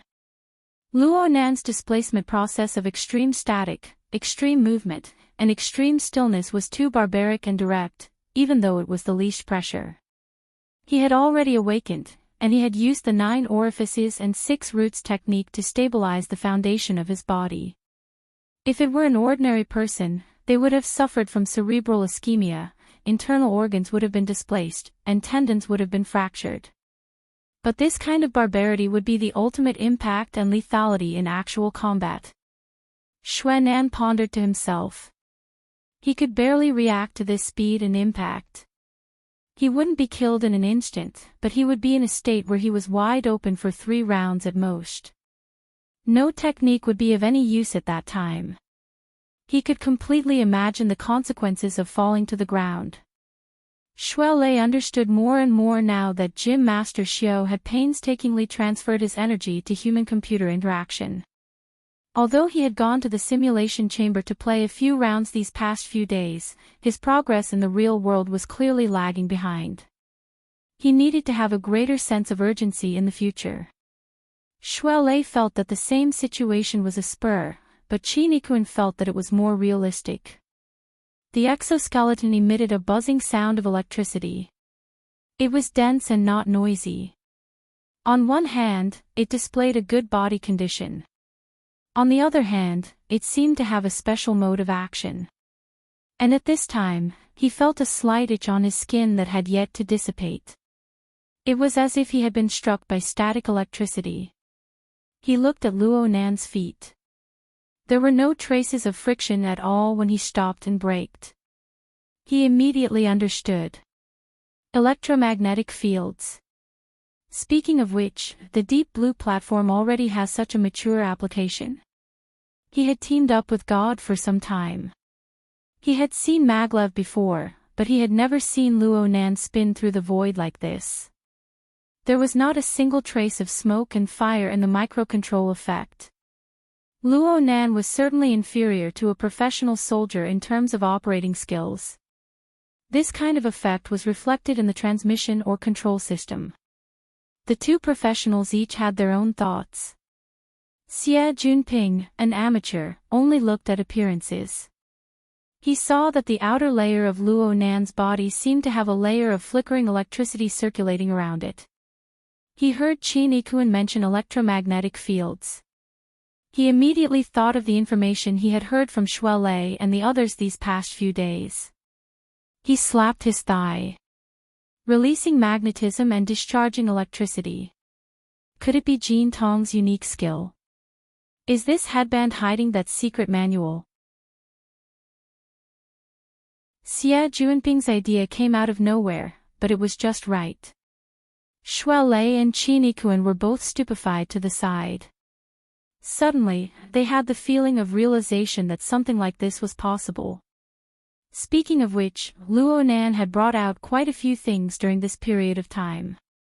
The cage theory could be said to be a consistent accumulation, but the many days of debugging and remodeling high-precision equipment allowed him to have a nose and eyes. Luo Nan had the mysterious flavor of an omnipotent capable person. Of course, Xie Junping was just making a wild guess, but it was also true.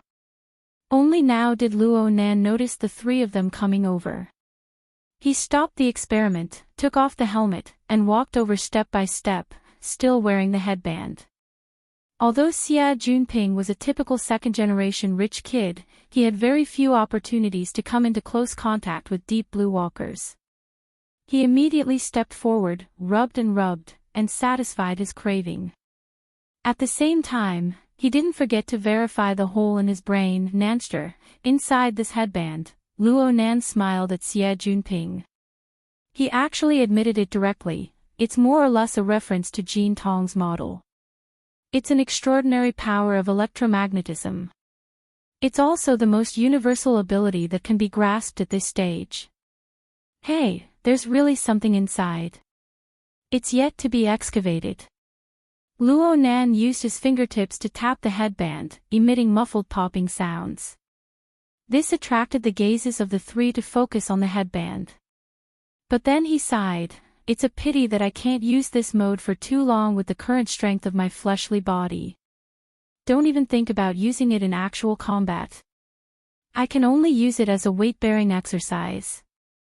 I can also use it as an experimental machine to verify a few ideas. It's already very strong, okay.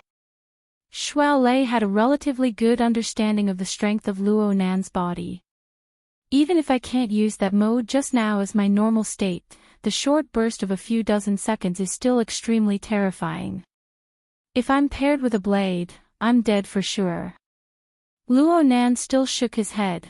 If I'm up against an extraordinary, my speed still won't be able to display any advantage. If I were to face them head-on, not to mention anything else, just Jin Tong would be able to shatter both the machine and the person. I'm dead for sure. Shuai Lei couldn't hold back from ridiculing. Who told you to go up against an extraordinary? Have you been training with Ghost Eye for the past 2 days? Shouldn't you be increasing your confidence? Luo Nan laughed and didn't continue this topic. Xie Junping turned to look at Qin Yikuan and asked in a low voice, speaking of which, hasn't he been under a bit of pressure lately? Qin Yikuan could only shake his head. Luo Nan pressed against his ear at this time and received a report from the AI. Oh, the parts have been delivered. Shuai Lei grinned. 2 whole boxes, over 1,300 kilograms in weight. You want these toys? Don't tell me you want to verify that headband. Luo Nan knew that this was probably the easiest reason for people to accept. Right now, many people expressed curiosity towards the various theories he released. They even questioned their origins. Ree, who was far away on the other side of the Pacific Ocean, used this as a breakthrough point to fabricate rumors to disgust him. Luo Nan could obviously ignore this. With his current status, he already had the qualifications to disregard all of this. In all these years, no one had ever asked where Jin Tong's abilities came from. However, being able to give people a basic direction was always a bit better than making random guesses. At the very least, his current remodeling of the Deep Blue platform wasn't wrong in saying this. Luo Nan didn't want to deliberately lie to Shuai Lei and his other friends. He didn't give a direct answer. He didn't admit nor deny. After a laugh, he changed the topic. It just so happens that I've run out of materials. With you guys replenishing these, I'll finish the experiments at hand in a spurt of energy. Tonight. Oh, I'll use this weekend as well. Chini-kun furrowed his brows. You're not going home? Yeah. 2 days might not even be enough. Hey, hold on. Shuelei actually recalled the contents of Tian Chi's phone call. He repeated the matter of the so-called Mystic Arts Theme Week to Luo Nan in a few words. The Mystic Arts Research Society will be coming over tomorrow to set up the venue. Luo Nan didn't take this seriously. His response was very dull. Let's do it. After all, the property rights are in their hands. Won't it disturb you? Luo Nan had already considered this point. It's fine to just seal off the 5th to 7th floors. I asked Sister Yuan to set up a separate system. It's not the same system as the academy, so it's not a problem to keep it clean. Let's do this for now. I'll talk to them when I have time. The 7th floor was the energy center and the database. The 6th floor was the main body of the laboratory. The 5th floor was the training field. The modified body needed to undergo a more comprehensive examination there. This was the space that Luo Nan had circled out for himself. There were some problems with the legal principles, but he was willing to communicate with the Mystic Arts Research Society. The price could be discussed. Before his credit limit was maxed out, this bit of money really didn't count for much. Xie Junping volunteered. Tang Yi isn't here, so it's easier to talk to the other members of the society. I'll take care of this matter. Okay. Then I'll have to trouble Brother Ping. Oh, there's one more thing. Luo Nan suddenly thought of a key point. He turned his head to size things up and used the electromagnetic technique that he had just learned a few days ago. He extended his hand and grabbed the electronic pen that he had just tossed down. At the same time, he opened up his work area and brought up the holographic structural diagram of gear. They can mess around with the furnishings of the building, but I don't want them to destroy the overall structure of the room. Especially the 2nd, 3rd, and 5th floors above ground. There's also the 1st and 2nd floors below ground, as well as that large courtyard. He circled 7 or 8 relatively important locations as he spoke. The main structure here is where the essence of my mother's design lies. So, Xie Junping understood tacitly. He patted his chest and guaranteed, I'll keep an eye on them. Only then did he seriously look at the structural diagram. Unfortunately, his eyes were blurry from looking at it, so he couldn't see anything. He just mumbled to strengthen his memory, they can't be destroyed. Otherwise, they'll destroy the layout. How does it have anything to do with feng shui? That's not what I meant. Luo Nan didn't mind. Instead, he laughed, if we're talking about feng shui, it really does look a bit like it. After all, building here involves the philosophy of man and nature. It's impossible to bypass these things. It was already quite late, and it was already past 6 o'clock. Since Luo Nan was going to work overtime, Shuelei and the others didn't want to disturb him any longer. They said their goodbyes and left. Luo Nan watched them leave. He stood in place and adjusted his breathing, calming his mind once more. Only then did he walk back to the middle of the cluster of mechanical arms. He unloaded the body that had just gone through a round of testing. He continued to draw lines and diagrams based on the results of the test, making preparations for the important experiment that was about to happen soon. The lines within the work area were complex, but the virtual brain system interface was already open within the brain domain that the outside world couldn't see. The equipment interface and the large user manual shone before his eyes, providing him with the most direct guidance. Right now Luo Nan already understood that the main function of the virtual brain system was to manufacture the dynamo core or the psychic core. Moreover, it was to carry out the manufacturing and debugging of the relevant supporting equipment for these precise and peculiar creations.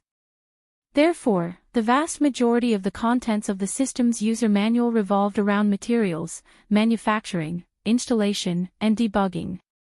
On the other hand, the fundamental nomological foundation of the dynamo core and the psychic core, the configuration, wasn't written too much.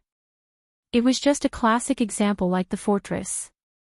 There were also operational instructions, judgment tests, and so on during the conversion process. Of course, this wasn't a good thing for Luo Nan to further delve into the nomological principles of configuration.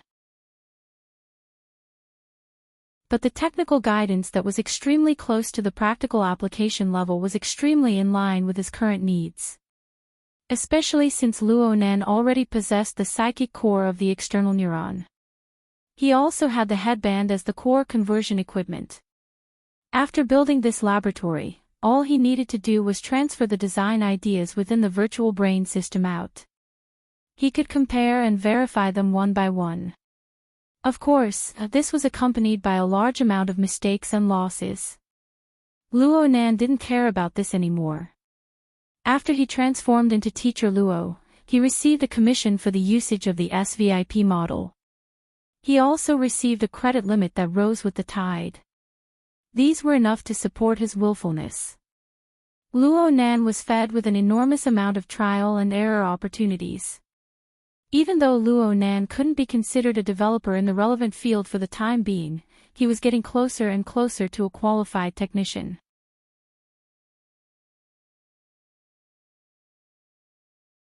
Chapter 592. Time flowed noiselessly under extreme concentration.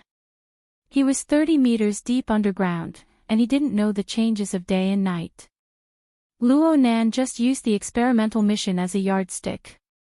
Oh, it was a bit shameless to call it an experiment right now.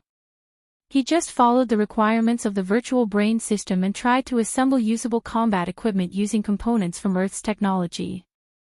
Luo Nan occasionally raised his head, only to see that it was 2 o'clock in the morning on the 21st.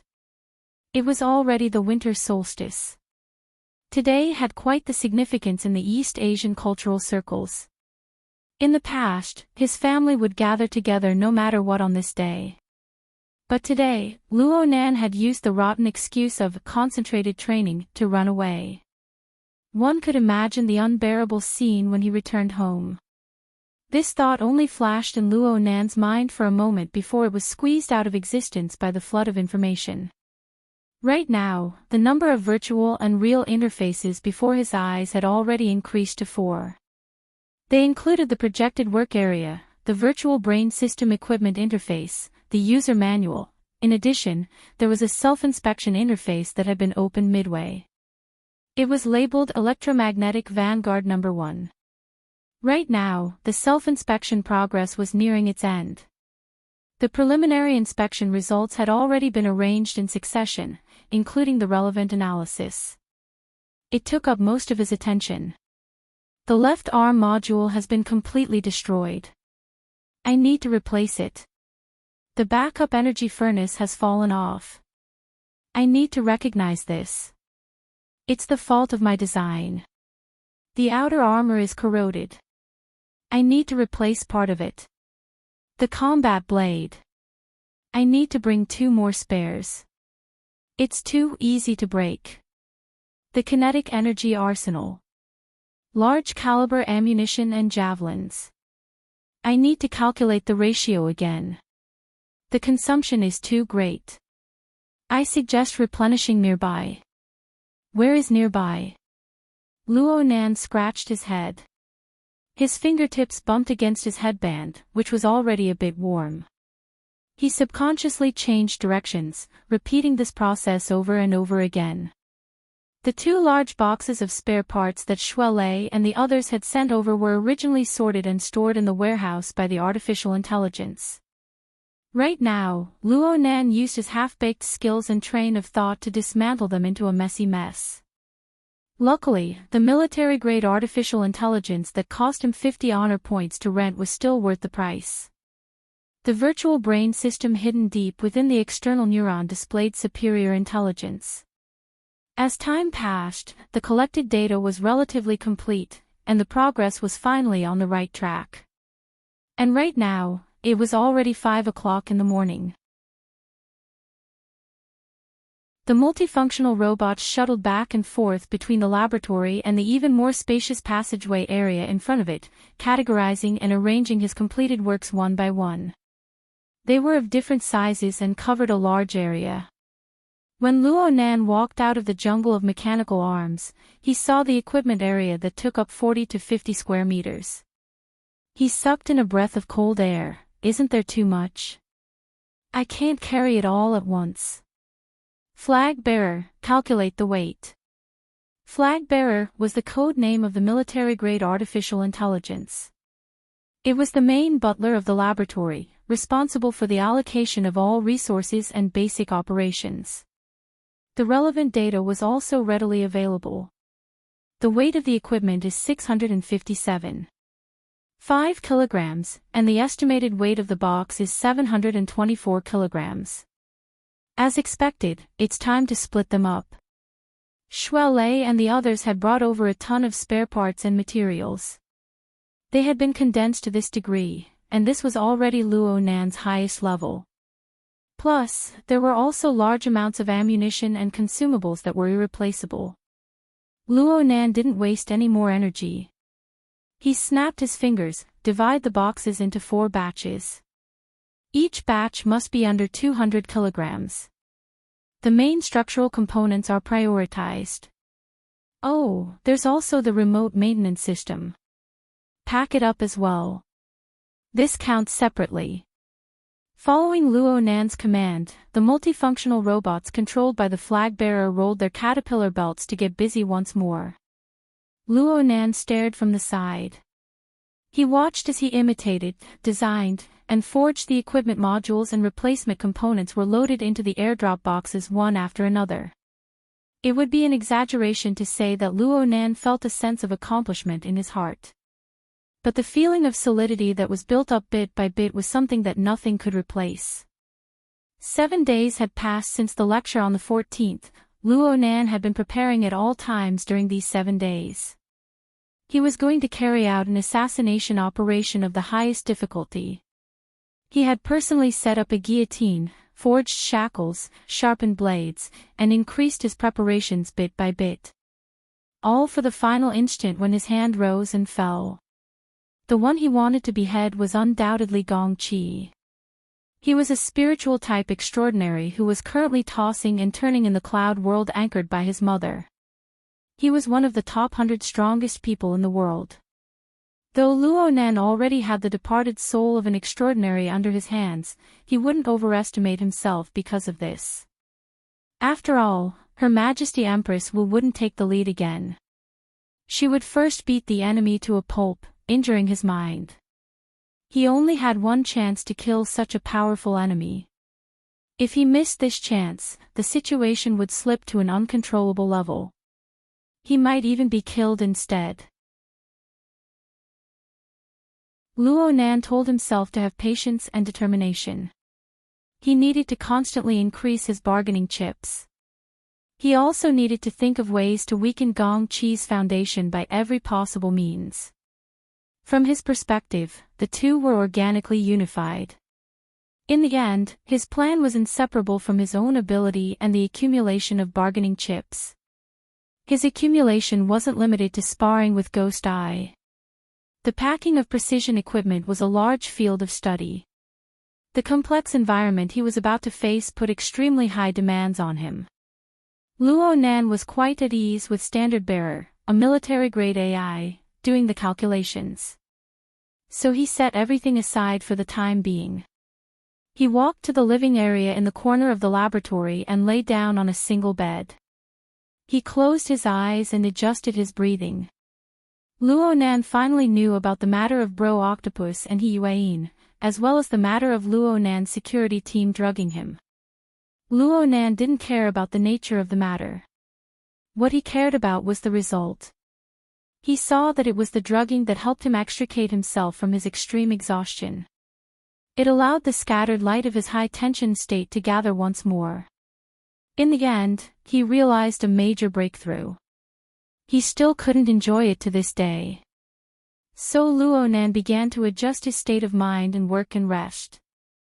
He strived to take out a complete period of rest every day. After the lecture on the 14th, his skyrocketed reputation and enormous profit potential had truly diluted the negative effects of the 2000th incident. It gave him some leeway to buffer.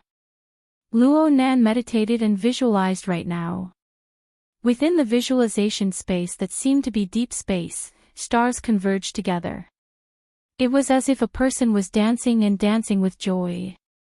The structure of the character, I, was muddled within the visualization diagram of the star atlas. It formed a dense cluster of galaxies that spun in the void. It was as if it was the center of the universe. Luonan's consciousness also merged within, embedding itself in the most core position. It seemed to wander unhurriedly around, everywhere. Luonan gradually entered a wonderful state of meditative forgetfulness without thought or worry. It was already 8:00 in the morning by the time he woke up. 3 hours of high-quality rest had restored his physical strength and energy to full capacity. He passed through the jungle of robotic arms once more and arrived at a spacious and empty area. The modules, components, and ammunition consumables, along with the remote repair system that he had specially requested, were neatly stacked within the 6 airdrop crates. The crates were opened, awaiting Luonan's final inspection. Luonan checked the list seriously once to confirm that there were no mistakes. In the end, he stopped before the first airdrop crate that was scheduled to be delivered. The entire crate only had a single module installed. The overall outline was extremely close to a human torso. It was like an exoskeleton assembled armor. But Luonan knew very well that the interior of the armor had already been stuffed to the brim by the energy furnace and the transmission system. Even Jerry couldn't fit inside. Luonan extended his hand to caress the torso module. At the same time, a virtual window labeled Electromagnetic Vanguard 1 was projected onto his retina, conducting a final inspection. Of course, this module wasn't meant for human use. It wasn't a wearable device. It was a design that was completely different from the idea of exoskeleton armor. And the control terminal of this design came from the headband that Luonan wore. It was the God-binding headband that was displayed in the virtual brain system. Oh, I hope this toy can endure more tossing and turning. Even if it was only temporary, it couldn't be changed every day. In the end, his level as a designer wasn't high enough. Luonan sighed. He patted the outer armor of the module and stood up. The multifunctional robot that was already waiting to the side came forward to carry out the final sealing of the crate. After everything was done, Luonan picked up one of the crates and gave it a feel. He nodded, there shouldn't be any problems. The 200-kilogram airdrop crate was only one size smaller than the crate that Shuele and the others had brought over yesterday. The average person really wouldn't be able to lift it. For Luonan, who was already awakened, this bit of weight was nothing. But what he had to do next was far more difficult than lifting the crate by 100 times. Luonan took a deep breath and just sat cross-legged in front of the 6 airdrop crates. He extended his hand to support the first crate that was about to be delivered. His eyes were half closed, and the position of his mind rose in an instant. He suddenly passed through 30 meters of ground and crossed 1,000 meters in the air. A thought floated in the air above Xia City. It was the highest level of traffic. He looked down from high above and overlooked the enormous city within the thin morning mist. He could see tens of thousands of high-rise buildings distributed within a 200-kilometer radius. They formed the main structure of Xia City. 200 million residents lived within this steel jungle. They were like insects crawling within the branches and leaves of the vines. Together, they formed the entire ecology of Xia City. Expanding outwards, there was the boundless ocean to the east. The 4 satellite cities of Xia City were distributed in a ring in the north, south, and south directions. There was also a military defense line further out. The outermost area was close to 300 kilometers away from the center of Xia City. This was also the limit of the entire Xiao City metropolitan area. If one looked further out, the open sea was not counted. The inland area was a vast plain and fertile land. Before the era of distortion, there used to be a bustling city with a dense population. Presently, it was already a desolate land where mutants wreaked havoc. There was such a clear boundary between prosperity and desolation. But on a more macroscopic level, it was only a part of this planet's ecosystem. To put it more broadly, it was nothing more than a speck of dust within this space and time.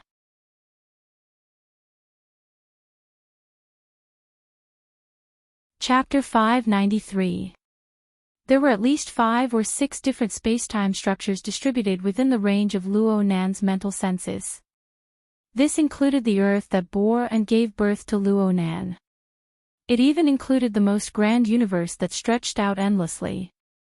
It also included the mysterious cloud world. If one were to lower the standard even further, Xiao City and its surrounding extraordinaries had their own unique laws and laws. Though they were not stable, Xiao City and its surrounding extraordinaries had their own unique laws and laws. Of course, this also included Luo Nan, who was the origin of the large coordinate system that continued to spread out.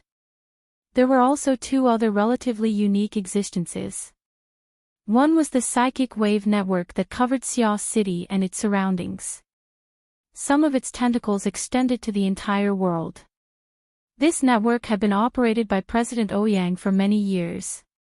Even though it was mostly used as a communication network, when it formally interfered with the material plane, its laws were strict and strict. It was a body of its own, not inferior to any extraordinary domain. The other was the unique building where Luo Nan's fleshly body resided. It was gear. From Luo Nan's perspective, there was a domain quietly taking form with gear as its axis. It used a single gear to drive a myriad of orders. From near to far, from real to virtual, it combed and operated the chaotic and disorderly energy and information between heaven and earth. It coupled and organized, gathering astonishing energy in silence. It projected a long chain that anchored the distant spacetime, erecting a bridge that linked the 2 worlds.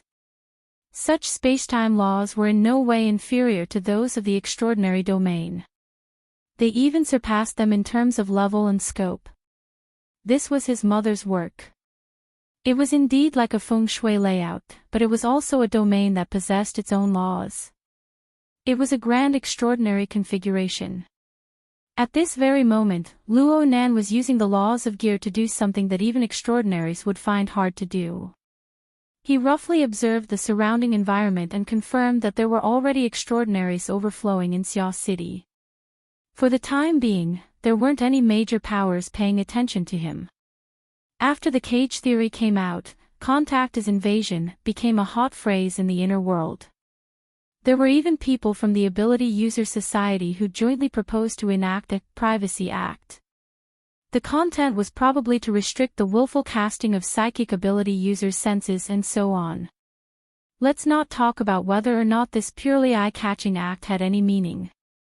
The mental senses and lock-ons of extraordinaries were much more cautious and conservative than usual in this sensitive period. Especially for Luo Nan. This really did give Luo Nan ample space.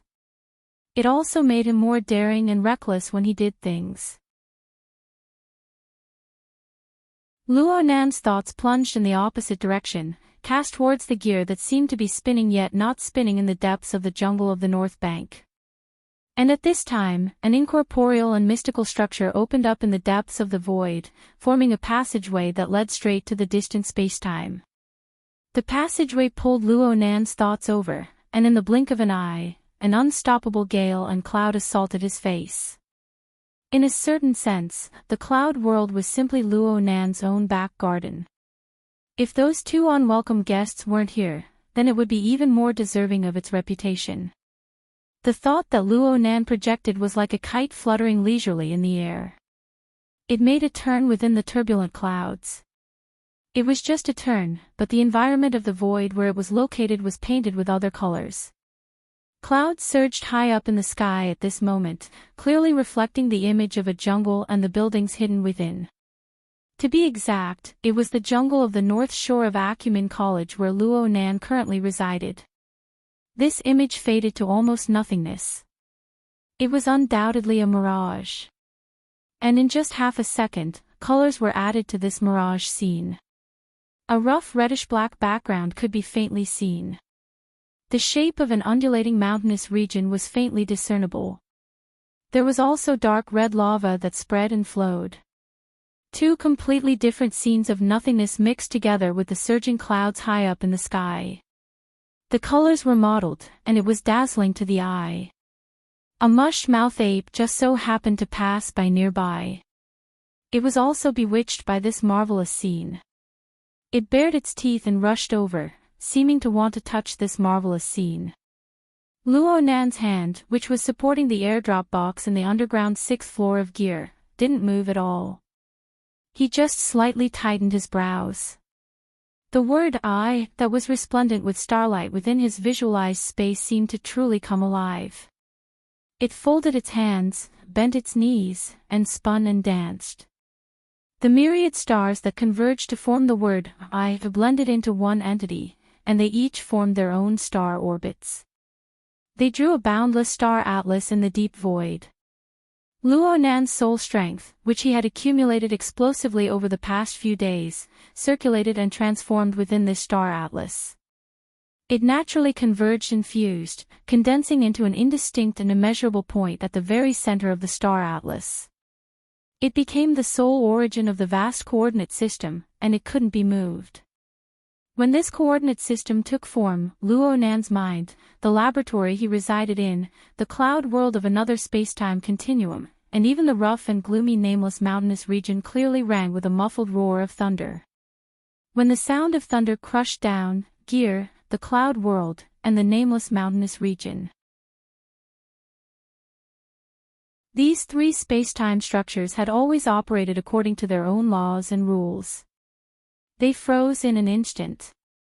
It was only for an instant.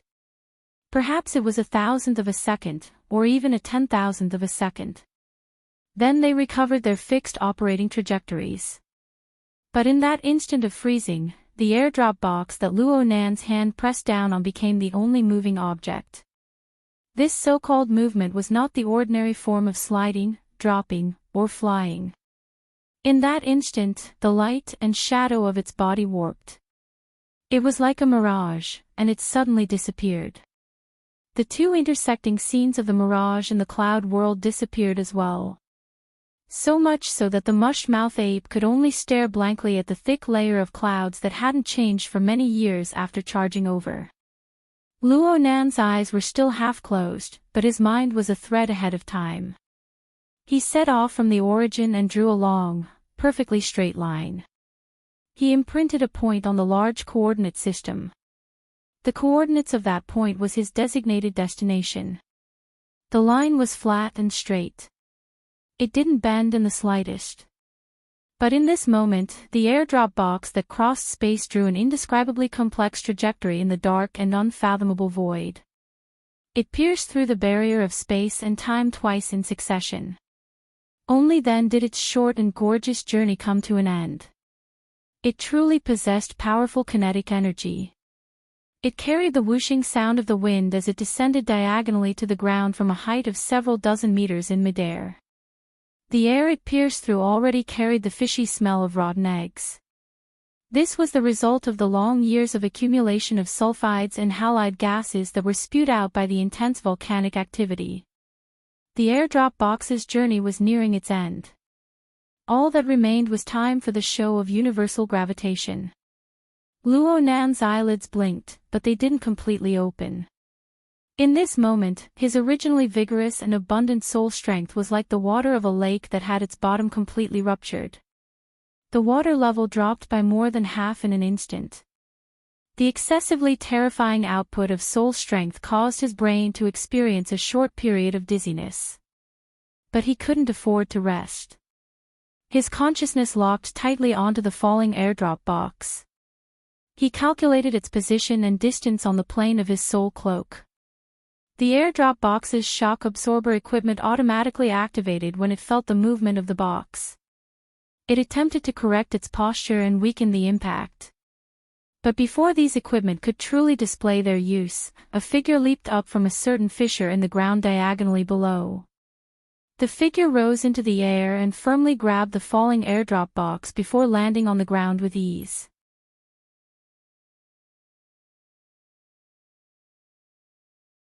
Chapter 594. Though he was vexed, he still had to do the work that needed to be done. Luo Nan spent an entire morning to send 5 of the 6 airdrop boxes over.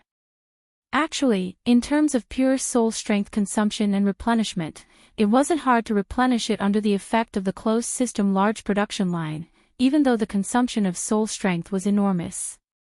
What was truly troublesome was the amount of energy consumed during this period of time. It was truly immeasurable. Luo Nan didn't dare to forcefully do this sort of thing. He did his best to follow his normal routine and eat the breakfast and lunch that Rui Wen sent over. He took a short nap before sending the last box of ammunition and consumables away. It was already 1:00 in the afternoon. Luo Nan only gasped for breath before opening up the electronic map. He set it to a 3-dimensional panoramic mode and studied the schedule for this afternoon. He suddenly felt something in his heart when he was pondering with a frown. He turned his head and saw Rui Wen, who had been resting here in the afternoon. She stood quietly to the side, concentrating on looking at the map. The plump Jerry was squatting on her shoulder in a rare moment of honesty, his long tail wagging back and forth. Luo Nan laughed. What, curious about that side? He never hid anything from Rui Wen, and he was very confident in Rui Wen's ability to keep secrets. This was a tacit understanding between the two. Of course, Luo Nan also admitted that his plan wouldn't have succeeded without Rui Wen's participation. Rui Wen turned her head and asked softly, "Should I go too?" It was quite rare for this little girl to open her mouth and speak. Though Luo Nan's mind was full of thoughts, his mood relaxed quite a bit. He laughed even more happily. "You can go if you want, but today is Friday. It's still school time, you didn't go." How could a child speak such big truths? Luo Nan was a bit embarrassed. Though he wasn't a good student in the past, he was still a well-behaved child. He went to school on time, did experiments, and stayed up late at night. But now he had waded into the muddy waters of the inner world. He was faced with life and death struggles, blades and swords, and the pressure of time and tide waiting for no man. The school curriculum could only be chuckled in comparison. Well, wasn't this a bad example for Rui Wen? Luo Nan hadn't considered such matters before, but ever since he had that conversation with Amoya that night, a corresponding sense of responsibility had awakened. He felt a mountain of pressure for a time. Rui Wen. It's like this. We students need to study properly and make progress every day. This is a critical period, and I have no choice but to do this. After this matter is settled, I will definitely study hard. Otherwise, how can I cough? Luo Nan had forcefully swallowed back the words, get a fu in society. It suddenly occurred to him that not only was this cliché meaningless, but it was also an extremely crude lie to members of the inner world like them. Although Rui Wen was autistic, she was very smart. Luo Nan had always believed that.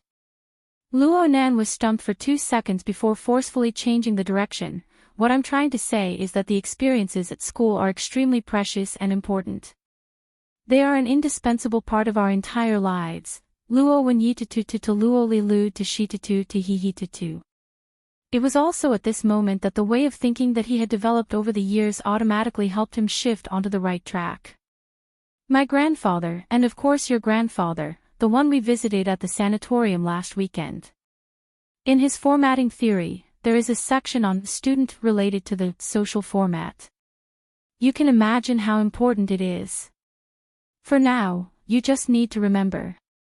Only by fully observing and delving into the present environment, from home to school to society, can you have your own experiences.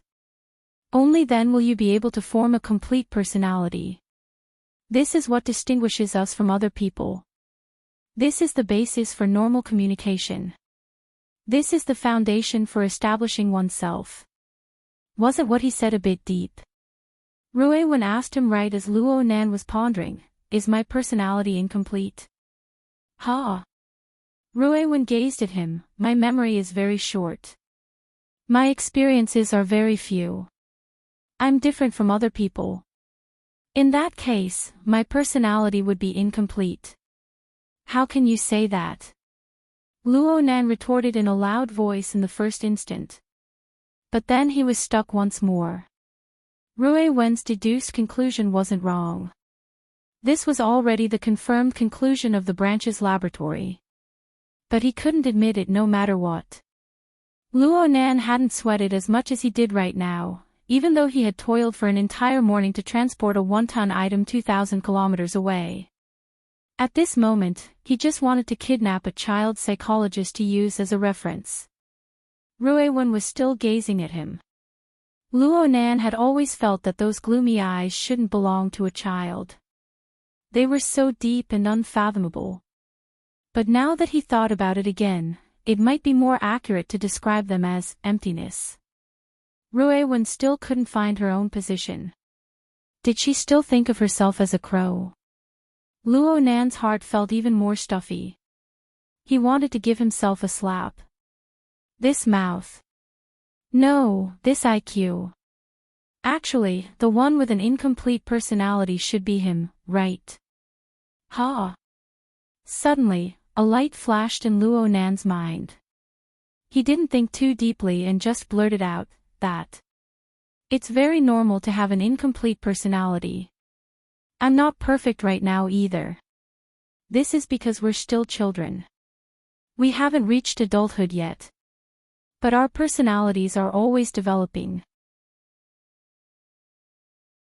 In terms of knowledge, in terms of learning, in terms of interpersonal relationships, the more we observe, the more we interact, the more we deal with. Only then will we be endlessly perfected. Luo Nan didn't know whether or not this was considered consolation, but he decided to keep Ruewen company. He wanted to let her know that she wasn't a lonely and alienated person in this world. It's not a problem if my memory is missing. I remember everything I did before I was 10 years old. After that, it was all experiments. Experiments. Experiments. Just thinking about it makes me regret it. Luo Nan was basically speaking without thinking. He was worried that he wouldn't be able to stop himself. He rushed to make a conclusion, so, we need to make up for our lessons right now. Not only do we need to make up for our lessons in knowledge, we also need to make up for our lessons in interpersonal relationships. It hasn't been long since you joined the class. You need to pay attention to building a good relationship with your classmates. Okay, it's fine to be an invisible person. But you need to pay attention to your observations. Skipping classes is also a type of experience, but it's still too radical. Ruewen blinked her eyes. This small movement removed a bit of the oppressive feeling from her gaze. It gave her a bit of a cute flavor. Ruewen had already begun to grow her hair out under the strong request of Mrs. Luo Shuqing and teacher Amoya. She had accumulated 2 months of sleep and had been styled by a famous designer. She had a cool androgynous style, but she had also softened the contours of her facial features. According to Amoya, a professional, it had the effect of killing both men and women. Luo Nan was a bit convinced now, but he didn't dare to relax. He continued to do his best to convince her, you'll be teaching in small classes at the middle school level. You'll be able to see who you're missing with a single glance. When the time comes, teacher will give aunt and uncle a call, and the two of us will have to eat the cake together. Come, act as a perfect cover for your brother. This way our relationship will be even firmer, and our family relations will be handled perfectly. In the end, Luo Nan still revealed his true intentions. He pushed Ruewen outside, you'll first catch up to my progress in supplementary classes. Then we'll work hard together and supervise each other. We'll perfect each other's personalities. This is what a good brother and sister should be like. A good family. Luo Nan already didn't know what nonsense he was babbling about. Luckily, Rui Wen was very obedient. She basically wouldn't refuse Luo Nan's arrangements. She was pushed into the elevator by Luo Nan just like that. Oh right. You don't need to deliver food tonight. I'm busy. Luo Nan finally let out a long breath as he watched Rui Wen ride the elevator up. He turned his head to look at the empty laboratory area. He still had a lingering fear. He made a firm resolution. He would definitely ask He Yuan to help him find a senior psychologist to seriously solve the problem Rui Wen was currently facing. He did what he said. He deliberated over his words for a bit and left a message for He Yuan on the psychic wave network. She was probably still busy. She didn't immediately respond. Luo Nan didn't wait any longer. He composed himself and walked back to the laboratory area to deal with some loose ends. Everything was in order half an hour later. He followed his predetermined plan and walked to the lounge. He activated the completely sealed simulation chamber that he had specially purchased. Luo Nan was able to truly calm his mind within the tight and sealed environment of the chamber. His mind flowed along the soul cloak that practically surrounded the earth. He followed the predetermined coordinates to a reference object, and with a large leap, he arrived at an area 2,000 kilometers away. This was a dry cave located within a mountain. The temperature was maintained at around 40 degrees. It was originally just a relatively large rock crevice. Later, Mo Luan, who was stationed here, forcefully carved out a hidden space to serve as a forward operating base. Mo Luan sat cross-legged in a corner of the forward operating base right now. A maintenance robot was busy at work. The various module parts that had been sent over had already been assembled and replaced on the simple and crude workbench. The maintenance work had already been completed. Right now, only a few minor details were being handled. The electromagnetic Vanguard 1 was undoubtedly on the workbench. Its overall appearance was similar to that of the exoskeleton-clad military police. If a professional familiar with military equipment were to look at it, it would be very easy to discover that this was actually a standard NCOX-2 humanoid robot platform. This type of robot was actually quite rare in the military. Its practicality wasn't high, but it suited Luo Nan's needs very well. He borrowed the existing platform to carry out modifications and processing. After a few days of running in, the external appearance was more or less the same, but the most fundamental operating mechanism was already completely different.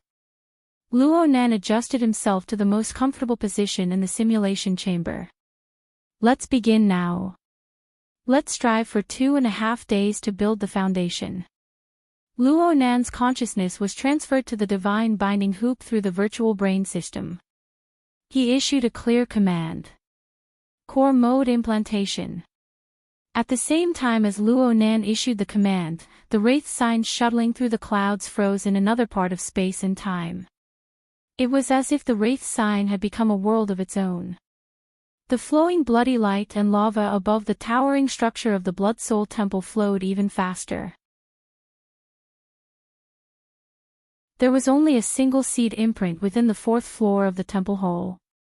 It transformed into light under the pressure of this internalized force, piercing through the void once more. 1,000th of a second later, the seed imprint accurately pierced into the forward operating base inside the mountain. It hovered for a bit inside the room. Then, under Luo Nan's command, it was thrown into the anthropomorphic head armor of the electromagnetic Vanguard 1. There were large amounts of sensory instruments, auxiliary computing systems, and so on integrated here. And within this space where every inch of land was worth its weight in gold, there was a square piece of metal lying horizontally. It was the size of an infant's fist, and it tumbled back and forth under the effect of magnetic force. It was completely different from the other components of the instrument. The seed imprint was directly inserted into it.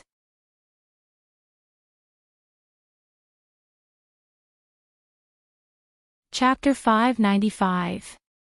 Core Mode Implantation, Initiating System Self-Check. Insufficient automatic core component, indicating power output of 3 bars. In the eye sockets of the fully enclosed helmet, the gathered electricity dimmed down again, leaving only 2 weak spots of light, like the residual heat of metal after high-temperature processing. Luo Nan obtained the latest test results from the virtual brain interface and the window of the divine binding hoop.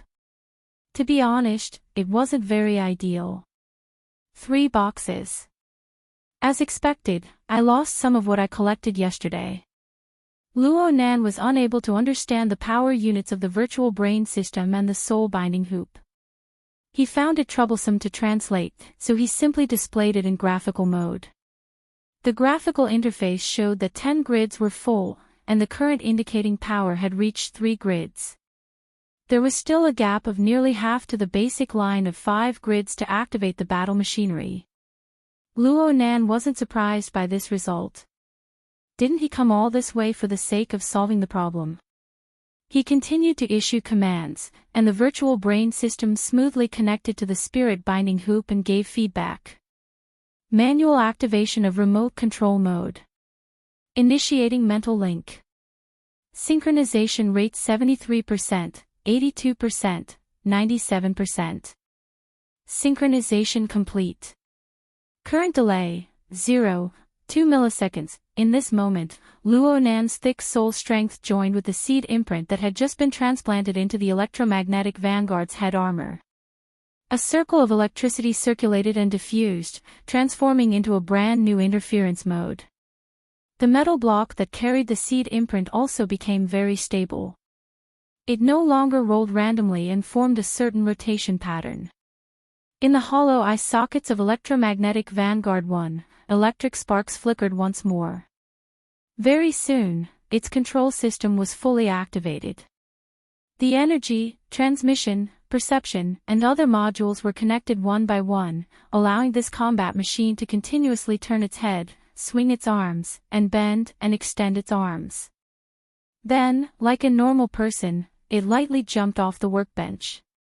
Luo Nan lay quietly within the simulation chamber, but his mental plane was extremely active.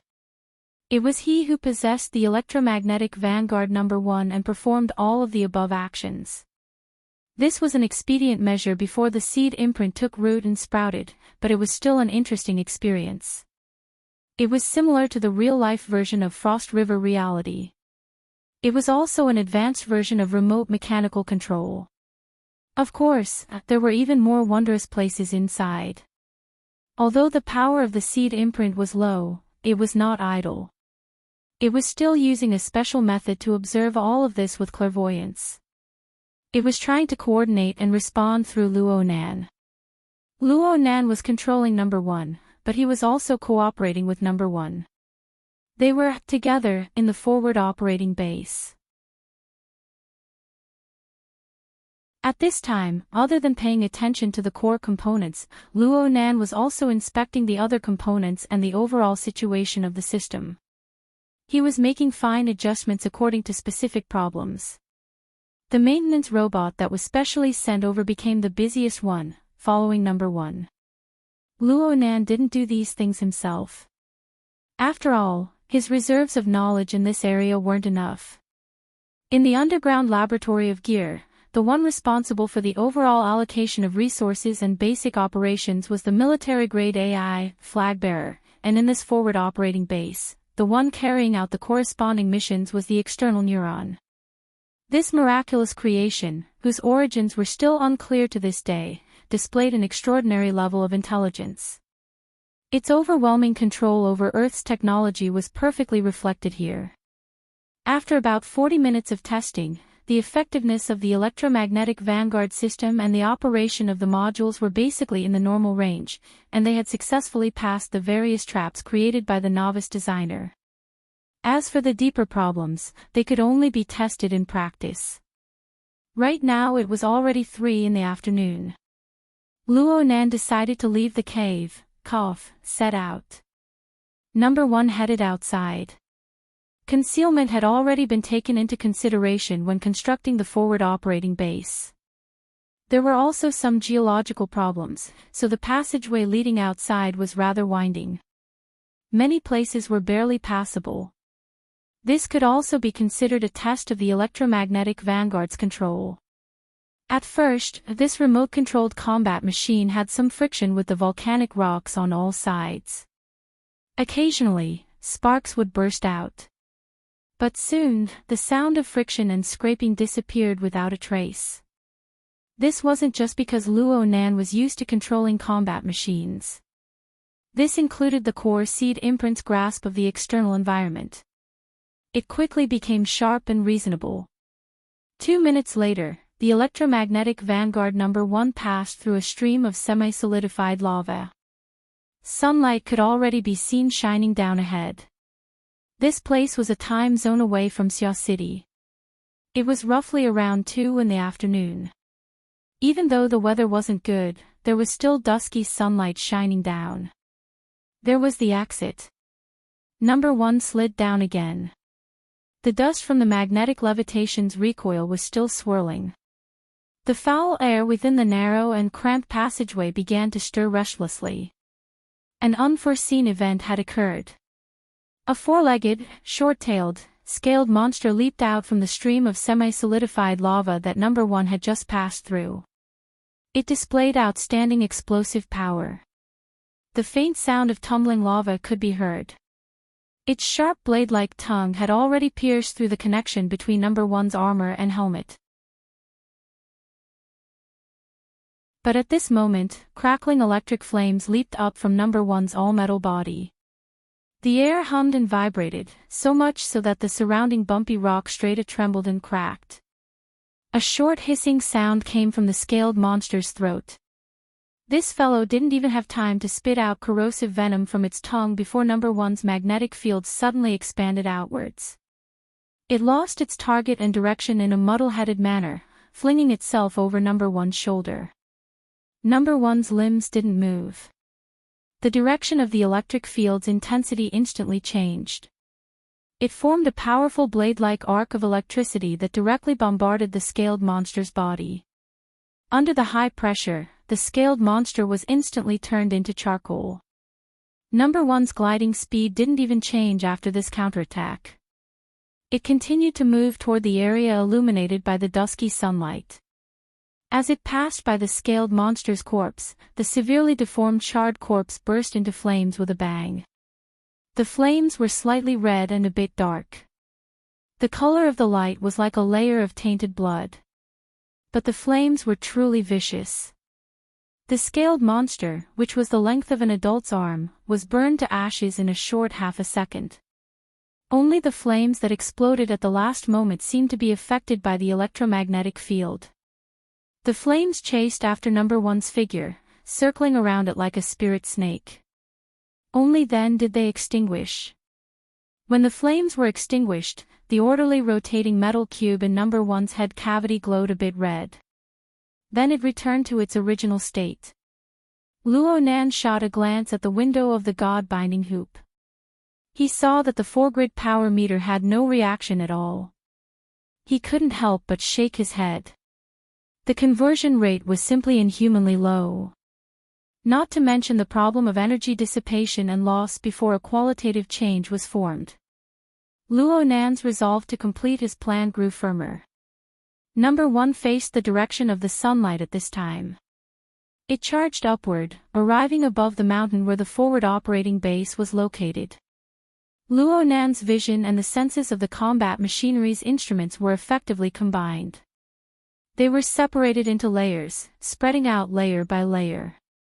In this place, there was no feeling of looking down on all the mountains. This volcanic area was overflowing with the smell of sulfur. Not a blade of grass grew in this place. In fact, it was formed from several hundred large and small hills. Every hill could be considered a volcanic crater. Their average height was no more than 200 to 300 meters. Right now, most of them were still emitting flames and smoke. It was as if they could erupt at any time. Oh, it's erupting. Over a dozen kilometers away, a mountaintop suddenly spewed out large amounts of steam. It surged up nearly 100 meters. The surface of the ground seemed to have turned into a viscous mud. It surged and undulated endlessly. There were also enormous bulges that protruded and cracked. Sparks flew chaotically.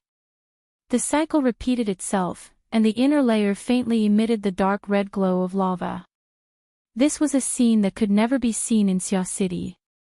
The volcanic area where electromagnetic vanguard number 1 was located nearly 2,000 kilometers southwest of Xiao City.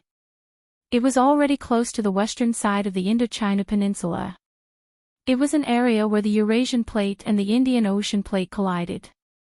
Intense volcanic activity had occurred in the geologic era. And after the start of the Third World War and the arrival of the Age of Distortion, this area was razed to the ground in the most chaotic era. The flames of war and the wanton use of weapons of mass destruction turned this area into scorched earth. And in the process of reconstruction after the war, this area was naturally excluded from the scope of large metropolitan areas due to its poor geographical location. The closest large metropolis to this area was Spring City. It contrasted well with Xiao City, and the two were indeed sister cities. Spring City was nearly 500 kilometers away from this area. It couldn't be said to be far, but it was definitely not an area of effective control. In fact, whether it was in the secular society or the inner world, this volcanic area could be considered a taboo. This was because 3 years ago, this place was still a battlefield where extraordinaries bombarded each other. Back then, this volcanic area was the center. Within a range of 2,000 square kilometers, the heavens collapsed and the earth split. It was completely changed beyond recognition. The force of the impact even pierced through the earth's crust, detonating the group of volcanoes underground. It turned the already devastated volcanic area into its current state. Luo Nan knew of one of the extraordinaries who participated in this battle. It was Her Majesty Empress Wu's RT-8313 mission post on headquarters website. It was Mr. Jin Buhuan, the one who hinted that he wanted to act like a rogue against the Empress Wu. Not long after this message was posted, this successful extraordinary businessman engaged in a spectacular battle here. Then he disappeared from everyone's line of sight. Jin Buhuan's disappearance caused a sensation back in the day. It was in no way inferior to the disappearance, death, of Jin Tong in the outer seas of Xiao City. It was just that on the night of the 14th, Luo Nan had used the divine binding hoop to indirectly confirm Jin Tong's death. And Jin Buhuan's life and death had always been a mystery. A year or two after the battle, this place was still a hot area for ability users to explore and excavate. But now it was much more deserted. At the very least, Luo Nan didn't see a single existence other than the various mutant life forms that were always active on the ground and within the lava. This included ability users, normal people, and even the rumored vagabonds of the wilderness. Oh.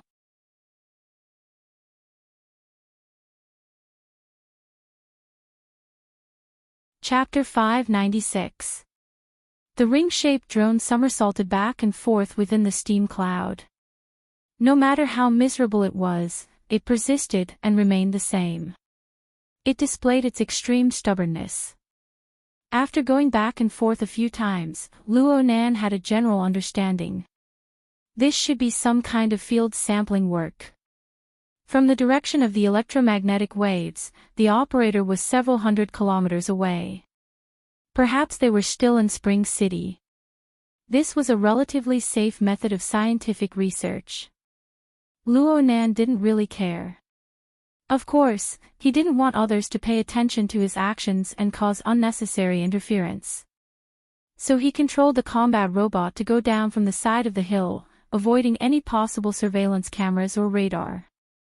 Those things were still a bit of a hindrance, but the place Luo Nan wanted to go was still quite far. A small detour was nothing. Luo Nan made a detour from the side of the hill. The drone in the sky completed another roll and shuttle within the steam cloud. This time, it swayed and shot out a net-like object. It seemed to encircle some matter that was ejected from the crater of the volcano. Then it turned around and left. The sampling was successful.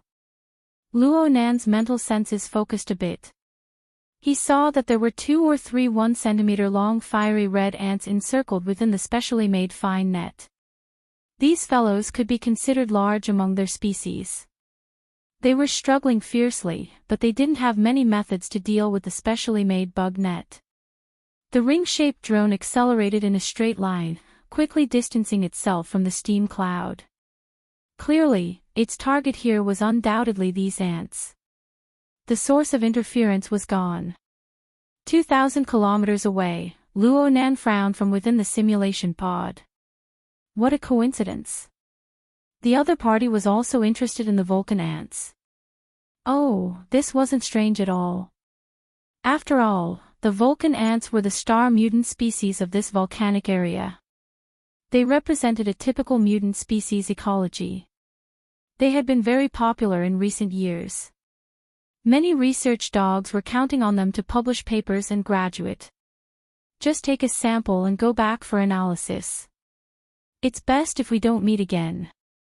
It was impossible for Luo Nan to make the volcanic area his private hunting ground. With the current level of technological advancement, there would be satellite imaging even if there were no drones. Playing with a single drone was just a dream. He could only eliminate the interference as much as possible. Luo Nan suddenly discovered that the speed of the drone, which was already far away in the horizon, had suddenly slowed down while he was pondering. It swayed back and forth. In the end, it was unable to advance any further. It slowly descended. It seemed that there was a malfunction. Luo Nan's mental senses kept track of it from beginning to end. He saw the struggling appearance of the machine, and he could imagine the unwillingness of the remote controller several hundred kilometers away. It has nothing to do with me. Luo Nan decided to temporarily lower his moral level and ignore the situation over there. He wanted to complete his own plan earlier and calm his mind earlier. The target area of Luo Nan's plan was located 140 kilometers away. The target was over there. The forward operating base was over here. The distance between the two was quite far. It wasn't that Luo Nan was looking for trouble for himself. It was just that the most famous manic zone of the volcanic area was not far away from the forward operating base. Not far from a rather inconspicuous dividing line towards the southwest, in this desolate area that was covered in volcanic ash and lava, piles of bones of different colors appeared. There were even corpses that had not been completely devoured and completely corroded. Not to mention the corpses of the animals, just by looking at the bones alone, one would be able to see the bones. They were also very strange. Gray, black, white, red, green, and many other colors were mixed together. It was practically impossible to find 2 piles of bones that were more or less the same. Luo Nan crossed the dividing line and went 2 to 3 kilometers in. Finally, a living creature appeared before his eyes. It was a skinny and bony canine creature. Calling it a canine was only a rough estimation based on its outer appearance. The half-rotten fur on its body, as well as its abnormally swollen head and some of its limbs and joints, had already caused this fellow to be severely deformed. It was very hard to distinguish it in detail. Anyone who saw this sort of situation would think that this fellow could fall to the ground at any moment. But when the electromagnetic Vanguard 1 entered the territory of this canine creature, a strangely sharp howl came from its throat. Its 4 limbs exerted force at the same time, and it charged towards the Vanguard 1 like an artillery shell. The half-rotten wounds on the canine creature's body spurted out turbid liquid at practically the same time due to the excessive force exertion. There were even some impurities mixed within. The liquid exploded and dispersed in the instant it left its body. It was as if it brought forth a dark gray and green cloud. Plague Hound. Luo Nan silently recited the name he had given to this canine creature. As for the more authoritative scientific name, sorry, there was no need for that. The electromagnetic Vanguard 1's left arm bent and rose up. The built-in Gauss rifle module sprayed a standard bullet out of the muzzle at high speed under the effect of a powerful electric field. The plague hound was still 10 meters away from the Vanguard 1 when the bullet pierced its skull. The enormous kinetic impact caused its entire head and the thick front half of its body to be smashed into smithereens. The exploded limbs and flesh were still in midair when they were scorched by the leaping electric fire. They transformed into strands of green smoke that dissipated into the air. This was certainly not the result that could be achieved with a purely kinetic firearm. The other half of the corpse could be seen to be like the scaly monster in the rock crevice. It was rapidly burned to nothing within the blood-colored flames. Crisp crackling sounds rang from within the flesh and blood of the corpse as it burned. Several dozen 1 centimeter long fiery red ants attempted to charge out from the flames, but in the end, they were turned to ashes one after another. These ants were exactly the same as the samples captured by the crashed unmanned drone. They were the star mutants of this volcanic area. Vulcan ants. The parasitic state is becoming more and more unstable. According to the research data, this nest of Vulcan ants has reached the time for a new generation. At this time, the ant colony's control is at its weakest, but the queen's combat strength is at its strongest. Excellent. The stronger the better. The current scouting network Luo Nan was using was his mental senses and the AI, Vanguard 1's intelligent sensing module, which was constructed together. The layers were rich, and they complemented each other.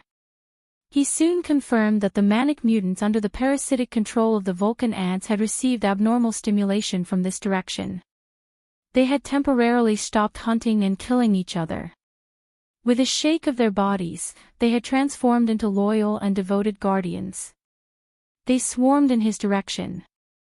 This was the result Luo Nan hoped to achieve.